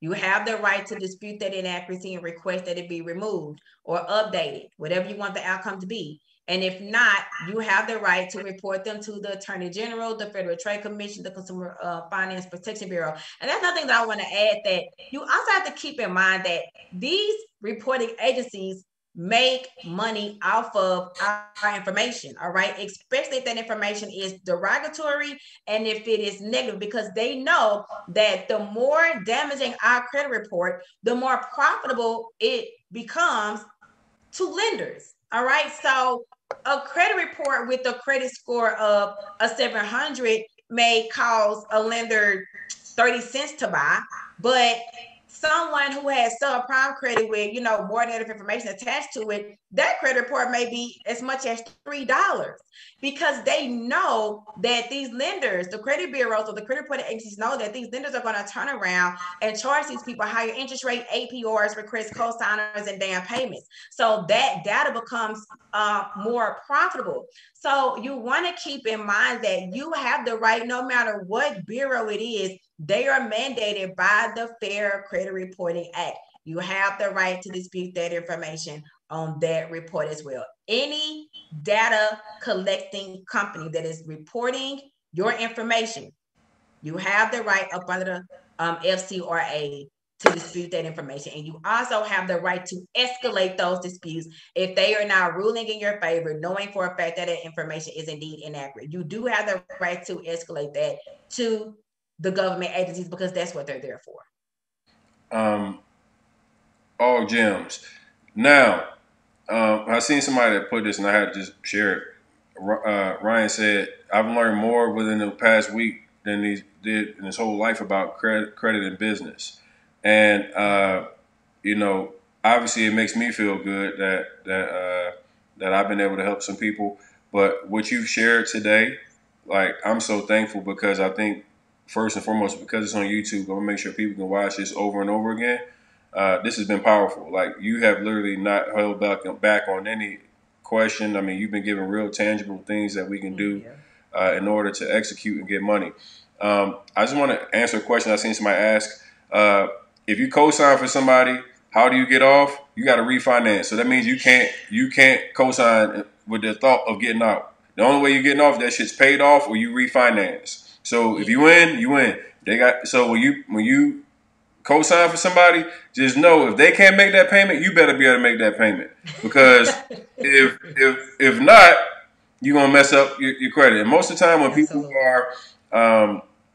are needing a co-signer, is because they can't pay for the shit that they're trying to get in the first place, so they need to get themselves in a better situation. So don't go get your girlfriend that you think that y'all gonna be together forever, no co-sign car, or your boyfriend that you think, or you cut, like, nah, because you're gonna hate them and you're gonna have that car payment and you're gonna be stuck and you're gonna be in a bad spot.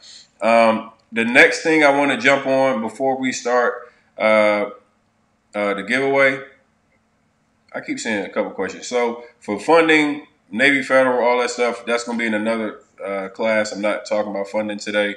We're going to be more on the tangible, removing credit, repairing your credit, understanding credit. So that's what I want to pay attention to today. You guys are very welcome. Hello Arnita on Instagram is where you can find Arnita. She has been dropping gem after gem after gem after gem. I want to make sure you all go connect with her on Instagram. Also, Luxurious Credit. She has her actual, I'm about to say real estate. I teach real estate.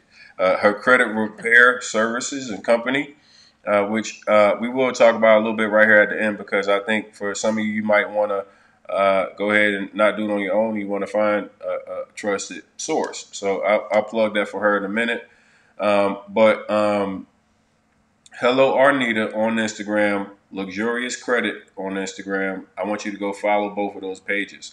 Also, we got 1,460 likes in here. Can we get 1,500 real quick? Yay. Can we get 1,500 likes in here real quick? I'm glad y'all enjoying yourself. Yeah, they've been showing mad love, and it's been super dope. Like, once again, when I seen you on the FaceTime earlier, you was in the bed, you had your scarf on, you had your glasses on. You done came in this mug like, whip, whip!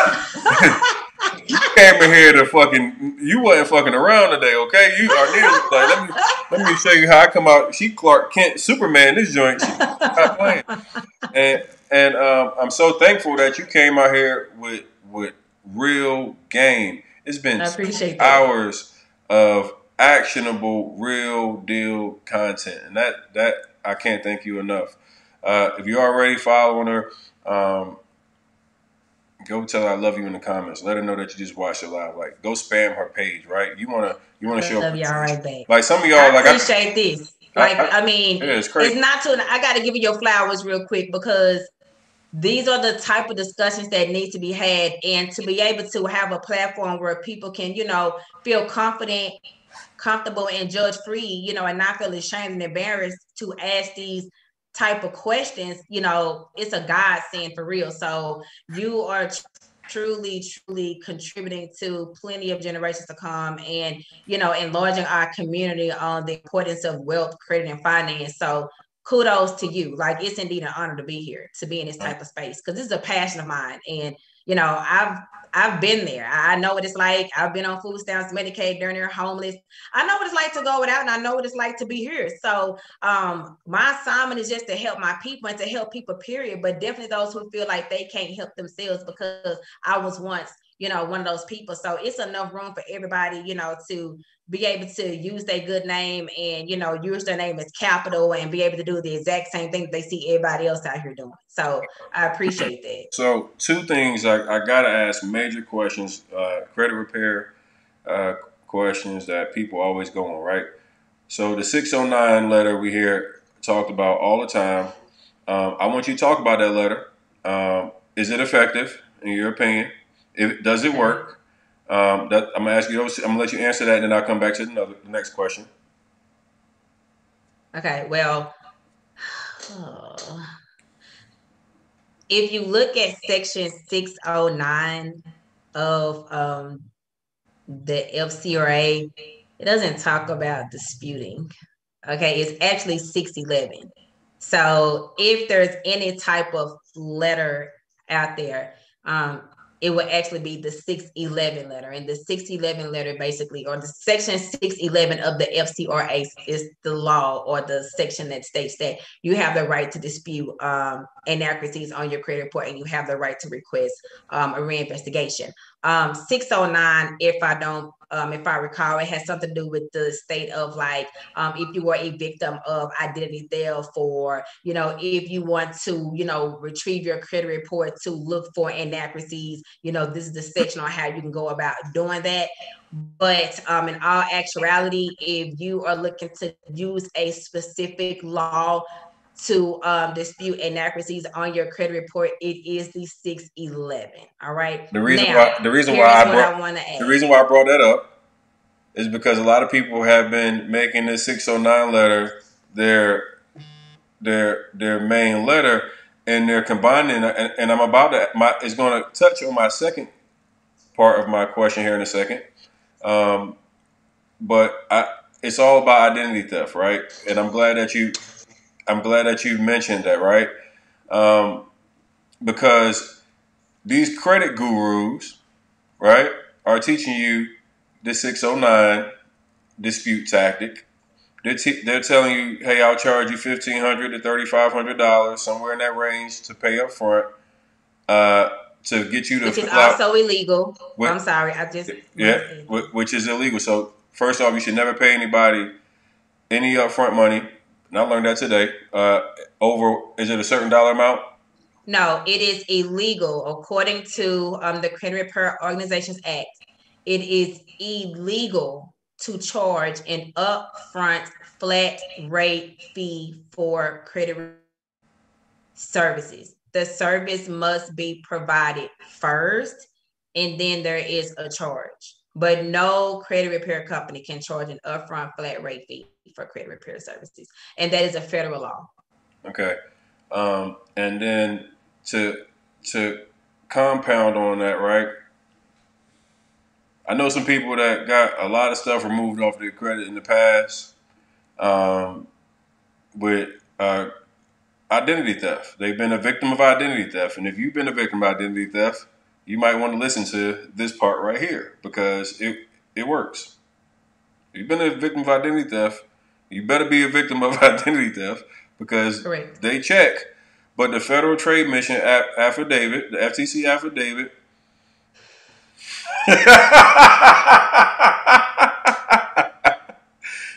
it is a proven method. It's proven to remove inaccuracies off your credit report very, very fast. Sometimes up to like 72 hours, you can have inaccurate, fraudulent items removed off your credit report. Can I say something? Sure, go ahead. Is it inaccurate? Because it's accurate that it is yours. That is the truth report. So if it was a identity theft, if it's identity theft.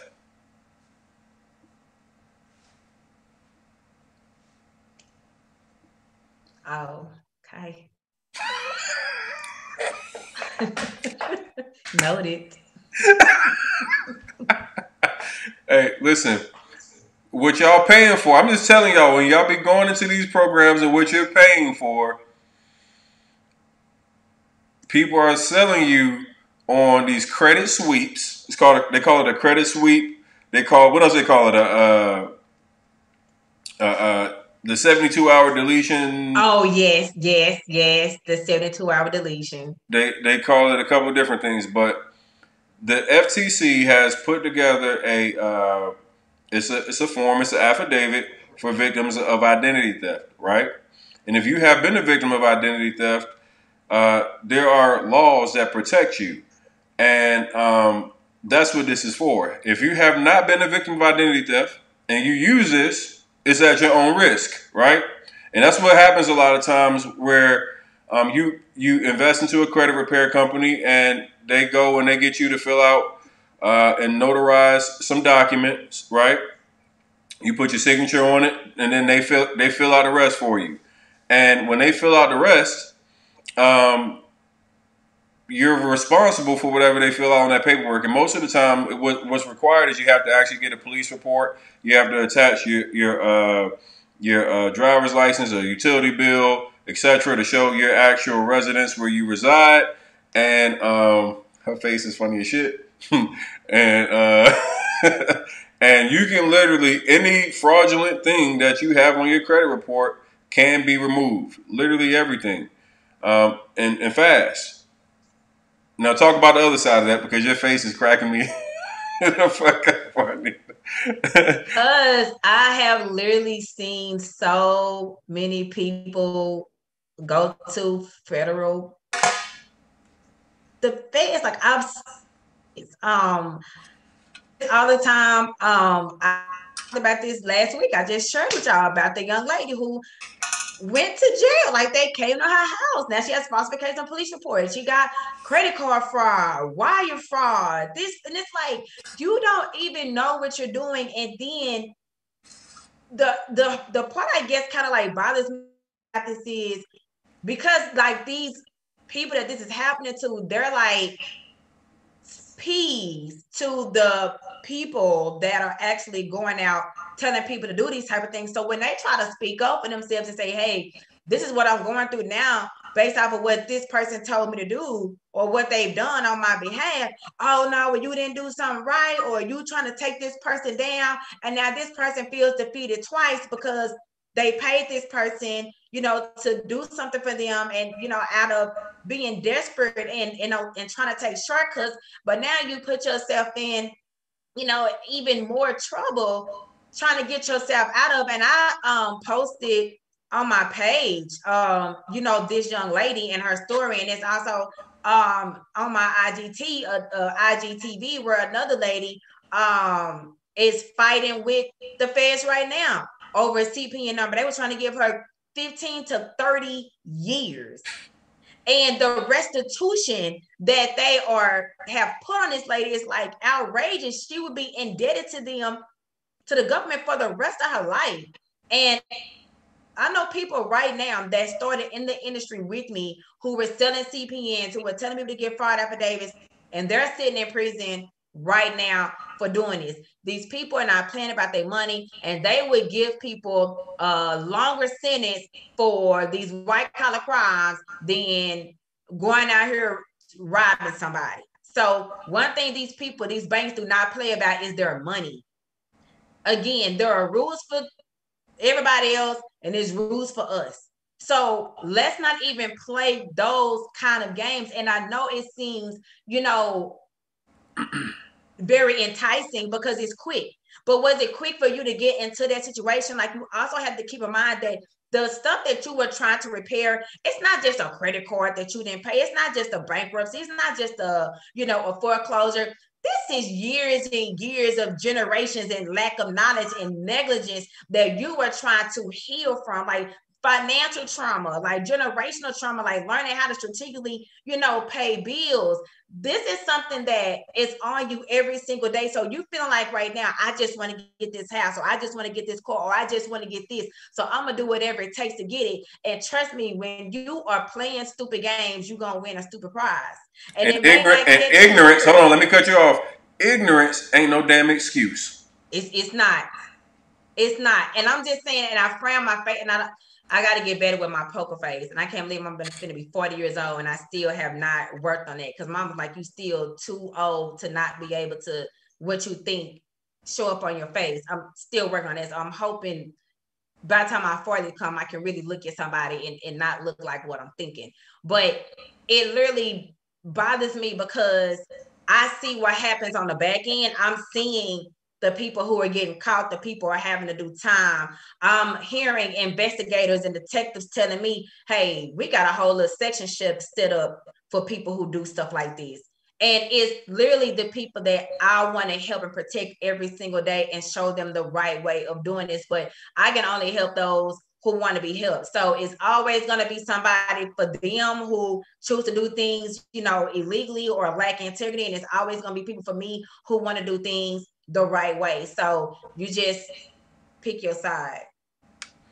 Um, the game you've been given today, Arnita, don't I play. hope I bless somebody game today.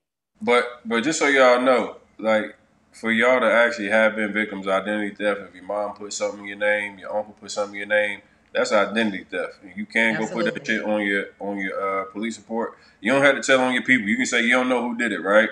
Because most of the time the police don't investigate. I'm gonna keep it real with you. They don't investigate the shit unless they investigate the shit. And that means you done ran off with some people money or did something where they done start trying to backtrack and figure something out, and now you're gonna get your boot smoked. But I mean, I keep it real. I've been around the game a little bit. I don't talk about all the experiences I've been around, but I done seen some shit that'll make you uncomfortable. I done seen people make a lot of Absolutely. money in this business. I done seen a lot of people do unethical stuff. I seen the trade line business. I seen it all, the funding end of it. I've been around it, so I know. So I want to, and I'm thankful that you came on and like keep it real because a lot of times people come in and their whole point is to like promote their program, product, or service, and you really are educating, and that's the difference. Like I appreciate you taking the time to truly Thank you. educate versus just going out here and saying, "Hey, look, you can come and click the link in my bio and buy my program." The people that are on here, like it's been thousands of people that have been on here for the past 2 hours. I want to tell you, this can help you change your whole situation. Like you can really, increase your financial literacy. You need to go back and watch this video multiple times. It's 2 hours. I know ain't no way in the hell you could have retained everything that we've been talking about on these 2 hours. Arnita has been amazing at just the real deal, like truth, what you need to know in credit repair. I keep saying, I'm gonna say real estate. But I want to make sure you haven't already done so. Please make sure that like you're gonna get a ton of followers because like I done gave like 8 call to actions to go follow you, so they all gonna go I follow appreciate that. Hello Arnita on Instagram and Luxurious Credit. The reason why I brought it on here because when I was having a call earlier today, I was trying to find somebody that I could recommend to my audience that maybe you don't have the time to do credit repair. Maybe you need results and you don't want to do it on your own. You want to have a trusted guide. That's why I brought Arnita. She has a coaching program. She has resources. She has all that stuff in the Luxurious Credit bio. Just make sure you go send her a message, get in contact with her, and let her know I sent you. Right, let her know that you came from over here. But it's really important to make sure that you get your credit worthiness up. You understand how important financial literacy is, right? Like our whole goal is to make sure like you know how to operate with credit, so you can start breaking generational curses. Um, when I first, made my first 15 to 16 signature. I signed off on shit when I was in college and everything else. I was really irresponsible with debt, didn't know how to manage debt, and I put myself in a position where I had evictions, charge-offs, repos, all that on my credit report. So I had to take steps to try to educate myself on how to get all this stuff fixed up, how to get myself back in order, and more. And I wanted to, when I started this 31-day challenge, I was really like not sure of how many people really didn't have real literacy when it came to credit, right? And real quick, I just want you in the chat real quick. If you had prior to joining in the last week, I just want to know, if you've never seen your credit report prior to this week, I want you to press a 1 right now in the comments. If you have learned something new right now that you've never seen before, I want you to press a 1 right now in the comments. If you got something to help you change your life and you know that you're going to implement it, I want you to press a 1 right now in the comments, because I want to know if this was worth it. Was it worth your 2 hours? Was it impactful, right? I want you to definitely go to my girl Arnita. Hello, Arnita. Follow on Instagram and Luxurious Credit. And now I'm about to pick one person off my page. And Arnita, you can go through the chat, through the comments. You can wherever you want to. We're going to give away $1,000 each. I'm seeing a bunch of people saying that pressing 1. So obviously, like, this is really, really dope that we're helping people get educated on ways that they can truly make impact and change their lives. How you doing, Arnita? You picking one person? You picking multiple people? What you doing? So am I giving one person $1,000, 2 people $500? How you want me to do this? You do your thing, like however you want to do it. Okay. And from what comment section do you want me to pick them from? I actually like the YouTube section right now. The people that's live. Let me go there now. We know if you dropping gems in the chat right now, maybe Arnita might pick you. If you putting the diamonds in the chat right now, maybe Arnita picks your comment because she knows that you're here. So make sure you press the like button right now. Make sure that you drop some gems or put, what you learned. Give me a takeaway that Arnita gave you that you didn't know. That's what it is. Give me an Arnita takeaway. I want you to tell me one thing that you learned that Arnita gave you today that you didn't know before you came on this call. That's what we're gonna pick from. We're gonna pick from the best learners, right? The people that actually learn something. They said you don't put them old school glasses on. That's how I seen it this morning.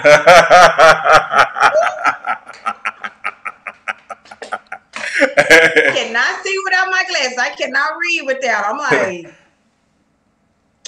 okay. I believe I found someone. They've been pretty active from what I've heard.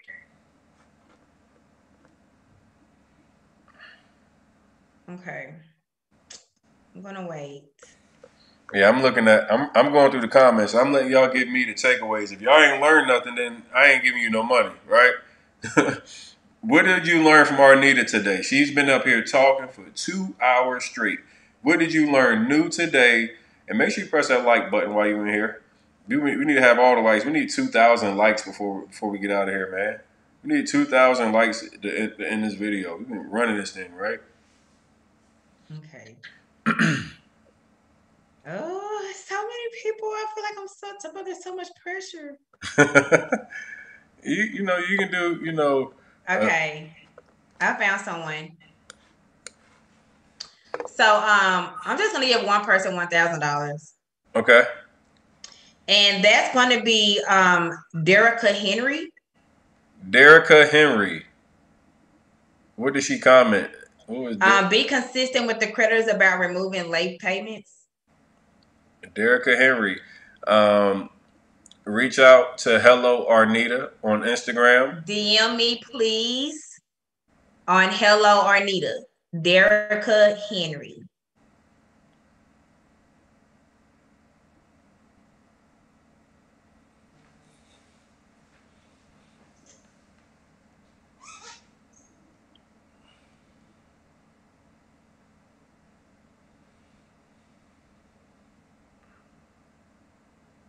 So if Derek Henry, if you could please shoot me a DM on Hello Arnita.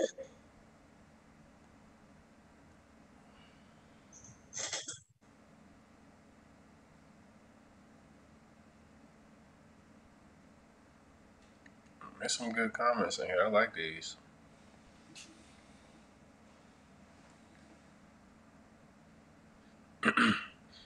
Rafi said he's waiting to hear about bankruptcies. I'm gonna go back and put the I'll put the notes and the little Anna notes or whatever you call it, where you can go back and tell what we talked. We had she covered how you get any judgment already removed.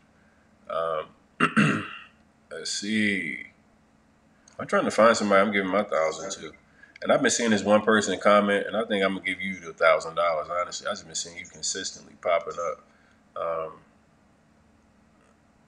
the entire time. Let me see.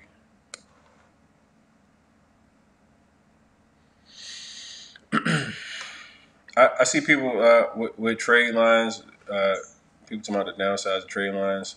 I think you scared the shit out of everybody with trade lines now. I'm sorry. I was just telling the truth. Courts do not report to the credit bureaus, correct? 7 years from the date of last activity. CPNs are illegal. Yep.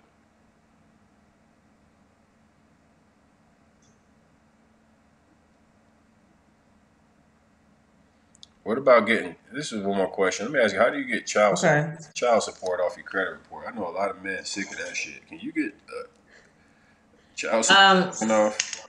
It's the same way. If it's reported inaccurately, it's not reported timely, you can dispute it, especially if a judgment has been filed with the government. But also, this gets really tricky with child support because they don't always go back and report like the times that you were paying on time, or they won't post. They won't report. They'll just actually start reporting the time of default. So if I were you, start looking at, for those who have child support reporting onto their credit reports, start looking at the report date, start looking at the balance, start looking at the payment history, and start looking for any inconsistencies in that to request that it be removed from your credit report. Also, don't be afraid to retrieve your actual records from the state attorney general just to make sure that it aligns with what is being reported onto the credit report. So look for any inconsistencies. And something else that I wanted to add is on one account alone, there can be up to 25 inaccuracies on one account. So you have tons of inaccuracies to challenge with the credit bureaus to get that information removed or corrected. So keep that in mind. Also, I want to say this. When you she ain't done.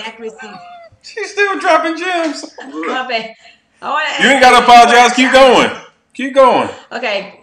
I want to add that when you were challenging inaccuracies on your credit report, it is the credit bureau's job to make sure that the information that's on your credit report is accurate. It is not your job to tell them what that inaccuracy is. All right. So you don't want to say, oh, hey, I don't actually owe $10. I owe $5. That's inaccurate. Remove it. 9 out of 10, they're going to update it. All right. So you want to make sure that if there is an inaccuracy on your credit report, and you know for a fact that it is a true inaccuracy on your credit report, and the result of that is you want to remove from your credit report, then that's what you want to continue to tell them each and every time. But you do not want to tell them what that inaccuracy is unless it's something that you want to have updated. And then one more thing I want to say, because we kind of got on repossessions and we kind of got off, but how to properly challenge repossessions on your credit report. One of the things that is really, really effective, like this is like one of my gems, and you want to make sure that let's go. I want this one. Get out here in a little bit. because I have to pick up my son, but I want to add this. All right, this is a true gem. Okay, remember, all right, if the information, even reporting negatively, if it is contributing to your credit history, all right, I do not recommend that you dispute it, because the chance that it could be removed and hence cause your credit score to decrease because you are removing credit history that is lengthy, that is actually helping you from your credit report. All right. So if you have a repossession that is old, but it is, aged, but it is contributing to the credit history, then, I would not challenge that based on what else is reporting onto the credit report. I just want to add that. All right. So you have to remember that when you were disputing information, all right, and you want it to be removed, is it helping or hurting? Remember that rule of thumb. Now, when it comes to repossessions, all right, this is what you want to make sure that you look for. In the event that that car has been sold, you want to make sure how much, because with a repossession, they are supposed to deduct the amount that their repoed vehicle was sold for from the balance that you owe. Oftentimes, they will resell that vehicle and they will never update it with the credit bureaus. All right. If you find out that that vehicle had been sold after it was repoed and the updated balance has not been corrected, all right, then you dispute that repossession with the credit bureaus and request that it be removed because it's found to be reporting inaccurately. And you know that it's reporting inaccurately because you know that the car has been sold, but the balance has not been updated. All right, it is and that's important because they have to give you documents that show you how much they sold your property for. And oftentimes they do not do that. They repo their car, they pick it up, and you never hear from them again. So that was a key gem that I wanted to share with you all. All right, so real quick, I need Arnita's 5 tips to remove anything off your credit report. Like 5 tips. Like if Arnita had to give me 5 tips right now to get anything removed off my credit report, tell me where to start from. Tip number 1. Okay. Tip number 1 would definitely be to retrieve your credit report and look for inaccuracies. All right. Tip number 2. Know if you want the outcome to be removed or updated. All right. Tip number 3.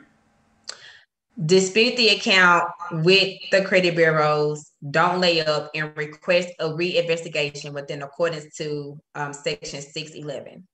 All right. Was that number 4? Number 4 is to be consistent and to not be afraid to escalate your disputes with the Attorney General, the Consumer Finance Protection Bureau, and the Federal Trade Commission. So, number 5? To be sure that when you are challenging inaccuracies on your credit report, to not incriminate yourself. What you mean don't incriminate yourself? So again, if I want the information removed, I'm not going to tell you what I want removed because you're just going to update it. If I want it removed from my credit report, I'm not going to tell you what that inaccuracy is because it is your job to ensure that that information was 100% accurate with the according to the law before it was inserted onto my credit report in the first place. So it's not my job to do your job for you. So if I'm looking to get a derogatory, inaccurate information removed from my credit report, I'm not going to tell you exactly what it is because all you're going to do is update it. It's inaccurate, and the result of that is I want to be removed from my credit report. So what you see is what you get. That's your job to figure out what it is. Also, lastly, I want to add with bankruptcies, this is like my last gem I'm dropping y'all, okay? But with bankruptcies, you also have to keep in mind that any accounts that were included in bankruptcy, it must state that as well on the account. If not, you want to request that be removed as well. Okay, and that's it. But I gave y'all you went crazy in here. A lot of gems. Can I give one more gem? I'm sorry. I really want to give one more before I get out of here. All right. Inquiries. Because I know a lot of people want to dispute inquiries. Okay. Keep in mind that inquiries remain on your credit report for 2 years and they don't have that much of an impact on the credit report after 6 months. if you are disputing inquiries that you indeed allowed these creditors to look at your credit report, and such accounts are on your credit report due to the inquiry that you allowed them to They're gonna pull, close your damn account. yes, they will. And one of my clients went to another credit repair company before coming to me, and she had some late payments on her auto loan that she still had, and this credit repair company disputed those late payments. It's not mine, and they picked her car up and dropped her from the loan. So just be very cautious. Hey, look. Long as they took that damn car off her credit report. No, it's still there. Hold on, you ain't taking my car and keeping the negative on my credit report. It's still there for now. That's why she's with us. Oh yeah, it's still there. So what they did was dropped her from the loan, and they went and picked up the vehicle, but they had information. So basically, she went against the loan. She lied, but it's still on the credit report, and we are still challenging it right now as of this moment. That's crazy. That's crazy. So just be careful. Just do it the right way, that you don't have to worry about all the other stuff. I'm loving this, man. Arnita, you are insane. All right. People that don't have bad credit, let me get one more piece of game from you, right? Oh, I love that. Because everybody don't have bad credit, right? I had a lady ask me yesterday. She was like, "Hey, Tony, I don't have any credit at all." Oh, that she do have bad credit. No credit at all is better than having bad credit, but she has no credit. Yeah, then I will focus on establishing credit. And when I'm looking to establish credit, or I'm telling clients, or people who ask me about establishing credit, I love credit unions, Navy Federal, Penn Credit, your local credit unions. They are just so open and friendly when it comes to people with new credit. Of course, you can never go wrong with a secured credit card. The more you put down, the better the leverage you're going to have. But you cannot go wrong with a credit union. I have not dealt with a credit union, of my clients have not dealt with a credit union who has failed them yet. A lot of these big institutions, they want to see some type of report, because they see you as a risk, because they don't know how you pay people. So they just assume that you don't. And that's when you start getting to scorecards and, stuff like that. But when you are looking to establish credit and establish yourself in the lending world, do not be afraid to go to a credit union. And of course, the more you start establishing relationships with them, the better the limits and offers that they will extend to you. Arnita has really showed out today. Wow. I'm still looking to find that one person I'm going to give my 1,000 to. Arnita has picked her person, and I see one person, but I'm looking around to see if I can't find anybody else. This is powerful. Like, what didn't we cover that just from the bad credit aspect? How to get the negatives off if you don't have any credit. We talked about trade lines. We talked about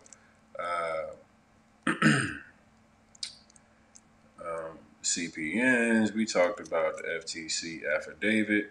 We talked about repossessions. We talked about child support. We talked about evictions. We talked about timeshare judgment removals. We talked about every damn thing you could talk about in the last 2 hours and 30 minutes. Woof. Yeah, we got a lot out. You ain't playing. Nicole said you was a shit though. Like, and then you instantly gained that credibility when I heard you on the call earlier today. I just like, my boy. I put Arnita on the phone. I just want to make sure whoever I had as a referral to my people with somebody that was going to take care of my people. I'm not sending my people to nobody that's talking about no motherfucking $1,500 nothing. Like the average fucking person is making anywhere between $1,500 and $2,000 a month. Yes. Now, if you know that and you're teaching financial literacy and you charging a motherfucker $3,500, I'm using a specific number. You can do some math. If you charging that type of money, you speaking financial literacy to the community, that don't add up to me. Mm-hmm. Like, so what was important to me was making sure when people get their credit worked on, you know, because you can do this stuff on your own. And that's why we talked about it today. Every day of this training that I'm doing in the 31-day training, I'm teaching you ways that you can do stuff on your own. Arnita is an expert. She has a company that specializes in getting shit done, right? So you can do it on your own, and either way, it's going to take you a bit of time. It's not going to be overnight, all right? So when it comes to getting credit repair done, don't expect it to be overnight. If you've been a victim of identity theft, it could be a little bit quicker. But outside of that, you can expect a couple months or a couple of reporting cycles, right? Because it takes time to have the credit, you know, the 30-day cycles and responding to letters and disputes and things of that nature takes some time. But what I want you to do is, if you want an expert to guide you, I want you to go and tap in with Arnita. I want you to go right to her page. I want you to go to her bio, Luxurious Credit, and I want you to go buy all that shit. Whatever she got up there, go buy that shit. And put yourself in a situation to change your family situation. And that means implement. Like, absolutely. It doesn't mean you just go and do nothing. You go to somebody that's proven, you get the game, and then you implement the shit she tells you to do so you can get yourself all the way together. Now, I watched her switch up from like the morning view to she doing the goddamn Beyonce this evening, right? And I know it happened pretty quick. And I don't expect your credit to get changed as quick as she changed up from the call this morning. But I know she is really, really good. She gonna get the shit done. You can hear her expertise. I play too much. Cause I do be looking beat up in the morning. I be sounding like a dude hey, look, and everything. You came with this mother. I said,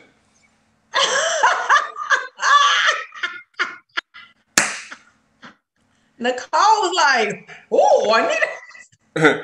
She said Beyonce. I said, what the fuck she talking about? Oh, shit. Shout out to Arnita, Luxurious Credit. Y'all go tap in. Like if you got the income, you ready to make instant shit get done. Well, not instant, but if you want to work with an expert, you know why I brought her here. You've seen it for yourself for the past couple hours. She even taught me some shit. I want y'all to all go follow her. I want you to support her because she just poured in y'all for free for 2 hours and 40 minutes. With all the popping, we had to figure out tech, all that. We was figuring it out as we went along.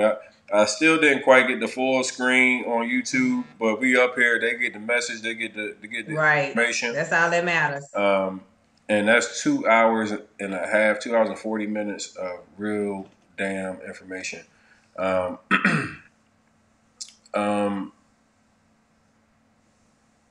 And I see y'all like, look at that. Don't assume liability. Get everything in writing. Reporting accurate information. Y'all on point. It's illegal for credit card repair service to charge up front. Somebody said just pay her my winnings. She ain't even gonna be moved by that girl money alone. She ain't worried about no $1,000. I said I was giving away $1,000. She's like, you just gonna think you gonna give away $1,000? I ain't gonna give away $1,000.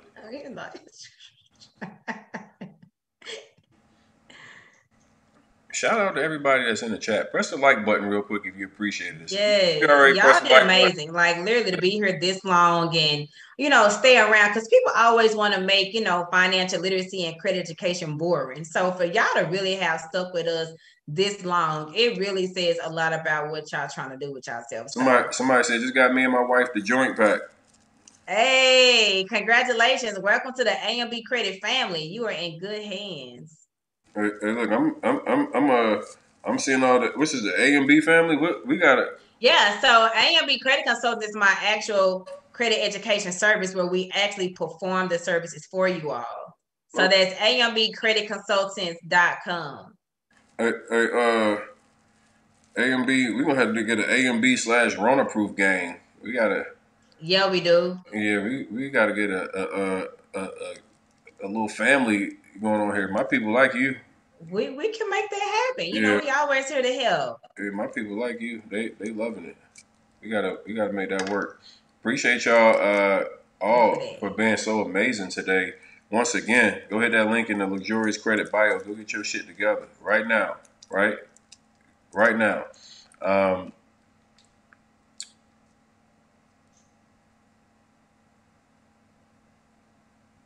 I'm looking for somebody else to give some money to. All right, I'm gonna hop off here. We're both gonna hop off. I'm gonna give away $1,000 on my IG.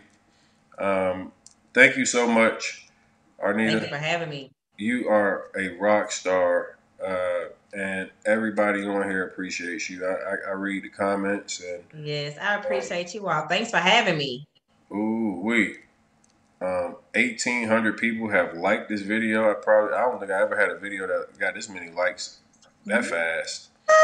Stop! Don't stop. Stop the tails. Stop it. If you put a thumbs down, you are a hater. We know that. But 70 y'all probably left. It's part of the CPN friends. Yeah, you know, they be, you know, when you start talking about, hey man, that's illegal and that's their business practice. I kind of had a feeling a couple of hit dogs gonna holler, but you know, I'm just gonna tell the truth, and we gotta do it the right way, you know. And I mean, I know it's a lot of hey, I'm really one of the most hated in this industry because of the truth I speak. So hey, I'm used to that type of shit. You know, they ain't never stopped my money. Like it ain't never stopped the people I done helped. So it is what it is. And I always get ridiculed, you know, from some people in the industry who want to do it fast and say, oh, if you want to go the long way, you know, try to insult me as far as saying if you want to go the long way, which is the legal way, how in the world you gonna turn around and say that? Like you should want to go the legal way. That should be the only way. But hey, look, read this message from Rico. I just that girl and that is gonna take forever to repair your people. That's like Lacey Law. Your people need to be done fast. 450 my bottom line. Okay, well, you're right. I cannot give you fast. And let me tell you why I cannot give you fast. For one, it's illegal, okay? And for two, you have to keep in mind that by law, the credit bureaus have 30 to 45 days to respond. And they have an additional 7 days to send you the results of that investigation. We're already looking at 50-something days. So by the time the results get to your hand, okay, this is whether I do it or you do it yourself. That's the law. And then if you want a rebuttal and you're sending that dispute back out, they get another 30 to 45 days. This is the same with the collection agency. This is the same with your creditors. This is the same with the credit bureaus. That's just what it is. And let's just be real clear. I don't have any problem with anyone Googling me, okay? I was nominated 2nd year in a row by Investopedia as the best credit repair company for credit education, recommended by money.com, Forbes, and was just rated one of the top 10 credit companies by yahoo.com. All right. Investopedia and thebalance.com, which is one of the most prestigious money finance blogs in the country, compared my company, A&B Credit Consultants, to Lexington Law, and we were chosen as best pick. So I am not someone who feel like I have to talk your shit, queen. I'm not somebody who feel like I have to sell myself or like prove myself to anybody. Like my job is to literally tell y'all that y'all can do this yourself and give y'all the tea on how to do that. And if you choose to sign up for my services because you want someone with an extreme level of expertise who have been blessed, have been coached by the best in this industry, then that's what we're here for. But outside of that, I'm just working in my assignment. True story. I was on food stamps, Section 8, didn't have a pot to piss in, when to throw it out of. And I had just got fired from my job, trying to look for another job. And I remember starting my credit repair business, and everybody was calling me Tommy Alpha Martin, telling me it wasn't going to go anywhere. I was behind on my bills. I went to the mailbox, all type of pink slips, past due notices coming out. And as I'm walking back to my Section 8 apartment with my 2-year-old daughter on my hip, I said, God, if you get me out of this situation, I will help everybody that you tell me to. I will touch and agree and provide this type of information that you have bestowed on me for free to everybody. And if they want me to help them, if they want to pay for my services, I'm here. And I'm going to tell you, it ain't a 7-figure that I ain't touched yet. So believe me when I tell you, I'm blessed by the best. And I don't have to go around and do things illegal and sell myself and say, oh, click link my bio, do this, wait, there's more. I'm not that kind of girl. If you want it, I'm here. If not, it's going to be somebody else for you. So that's just the way of the game for me. Okay, so I haven't said nothing else to Tony now time about what we talked about this morning. Brother here done his research and said, hold on, she going to be slow, bro. Hey, I'm going to do it right and I'm going to do it legally. That's one. I heard him get a little quiet too when he Googled me and started looking at them Google reviews too. He got a little quiet. And you got that southern swang to it. You know, he just knew he had you, and you start popping your shit. And I be here for that because, you know, a lot of times people underestimate people, and I never underestimate anybody, right? Like, you know, the one thing I realized that, you know, you never, ever, ever, you know, underestimate anybody. And when you start speaking, my eyes got big. I was like, pop your shit. And you can see even his face when you were Googled, because he Googled you. And then it changed. So, you know, for me, I made a huge campaign about no refunds, no peace. I'm very, very big on being ethical. I don't play the funny business, like, you know. So I'm telling y'all, like, it was important to me, like getting on that call with her this morning. I said, I'm not overcharging my people to get no information.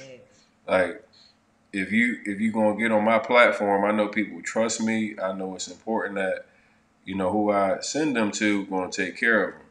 And I know most people making, you know, $2,000 or less per month, so they can't afford to be spending $1,500, $500 a month. That's almost a fraction of their income in order to have financial literacy and freedom. So I'm so thankful for you taking time to like really pour into people. Thanks for having me. I see why you get the results, because you know your shit. You opened up my eyes on. I mean, I'm not a dummy when it comes to credit by far. I would consider myself just be not an expert, but like right. Yeah, I mean, you came. I was actually shocked. You came Like, with some stuff. I ain't even go in the bag because, you know, for this I wanted to highlight you, but I left a little bit of stuff in my bag for y'all for the rest of the 31-day training, right? So we gonna be in day 6 tomorrow. Got more information. This is gonna be every single day. I'm going live 31 days straight, teaching you ways that you can make money, leverage your credit, get into real estate without having credit. How do you even, you know, get cars and all kind of luxury hacks and more. I think I'm finna tune in for these next 24 days myself. I feel like I done missed out already. Yeah, I got some little, you know, some stuff I plan on sharing. Manufacturer spending. I mean, all the, you know, just the hacks, you know, because I know some people already have credit, right? I wanted to come in from the beginning, from the just explaining credit, helping people understand from the, if you don't have any credit, any understanding of credit, and then, you know, how you can improve it and fix it. And then now that you have credit or begin to establish, where do you go from there? For my people to have credit, how you can go open up bank accounts with your credit cards, how you can manufacture spend, how you can get reward points, the best places to get cars with reward points in 2021, how to actually buy a car, and actually use it for Turo, right? The best cars to use for Turo, like in your area, like how to do that market research. Um, I just see a lot of people overspending for shit that like I'm just gonna give the game. So I'm Big facts. yeah, I'm just with all the smoke and I'm giving the free game every day, 31 days straight. So if you don't have the ability to be able to afford an expensive program, your finances are restricted right now, or you maybe just trying to find one hack or one gem that can help you, advance yourself financially. You want to tune in for the next 20 something plus days. Um, I'm literally going to teach you how to buy a car. I used to work in a dealership. I did I everything in did the dealership too. from a car salesman to being a finance manager to actually being around the retail operation manager.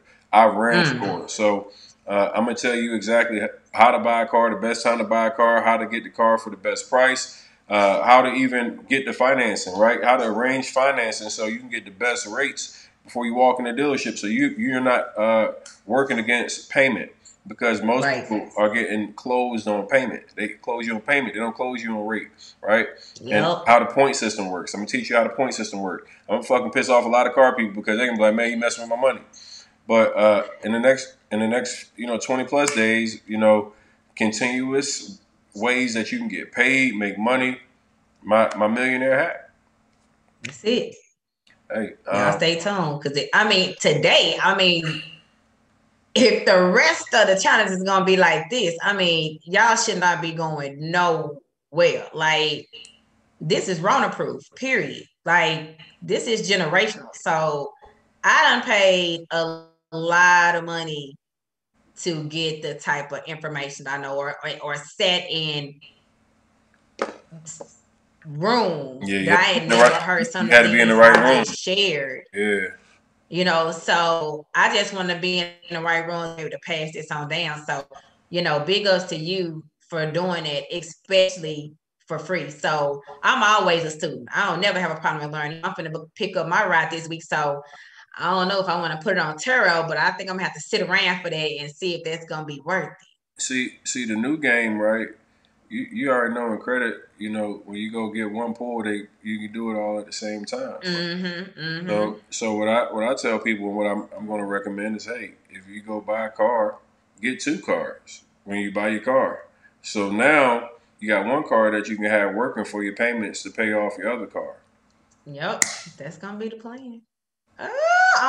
What day is that so I can be here? I haven't put it on the schedule. Okay, well, I'm just gonna be here. I'm gonna be here every day Yeah, anyway. that's the whole idea is to keep people strung along. I'm gonna string them along each day. Yeah, I'm gonna be here. I need that information anyway. But oh Lord, okay, I I'm got here the, for that. for my people that's under 25. When you're under 25, like the rental car companies don't let you rent from them. I got the hack. Mm-hmm. I got the hack for y'all, so y'all can get rental cars. Y'all gotta stay tuned. I've been, I got a little bit of stuff up my sleeve, like how you can get a whole row to yourself on a plane. Like some of y'all can't afford first class, right? But I'm gonna teach you how you're able to get the whole row by yourself and literally fly, on your own row, so you can. Oh, okay, yeah. See, you stunned on us. We need that. I got I need that. I got the private jet hacks. I'm gonna give y'all. Yep. Yeah, I I'm giving need up that. private jet hacks. What else I got? My 31 day challenge is about to be nuts, right? And it's free. And I did find somebody that I'm giving the other $1,000 to. Shout out to Chaz 3855 or whatever your name is. You know who you are, Chaz.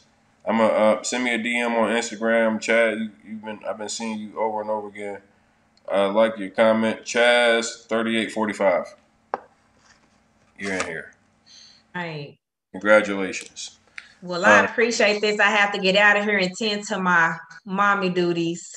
Yeah, I got to go fly. I got a flight tonight. So. Oh yeah, that's right. You'll be down here tomorrow. Yeah, yeah. Oh, I'm gonna come meet you tomorrow. Well, I'm here for it. Hey, after all this game, shit, we got to meet. Um, Thank you everybody who joined in today. If you haven't done so already, do me one last time. Make sure you like this video. I want to get to 2,000 likes. We had 1,879 likes on this video. Amazing. Wow. Once again, if you haven't already done so, go follow Hello Arnita on Instagram or Luxurious Credit. Arnita came in here and delivered today. She delivered for 3 hours, right? Shout out to Arnita. Gems on gems on gems on gems. Go follow me on IG. Come every day. Day 6 starts tomorrow. Homework assignments will be in the portal. So if you're not in the portal, the replay, all that stuff will be inside the portal. All the homework assignments, all that stuff. If you haven't taken that first week quiz, that means you failed it. Go take your quiz. Pass your quiz. Good luck to everybody. Thank you, Arnita. Thank you so much. It was amazing. All right. Yeah, have a good one. All right.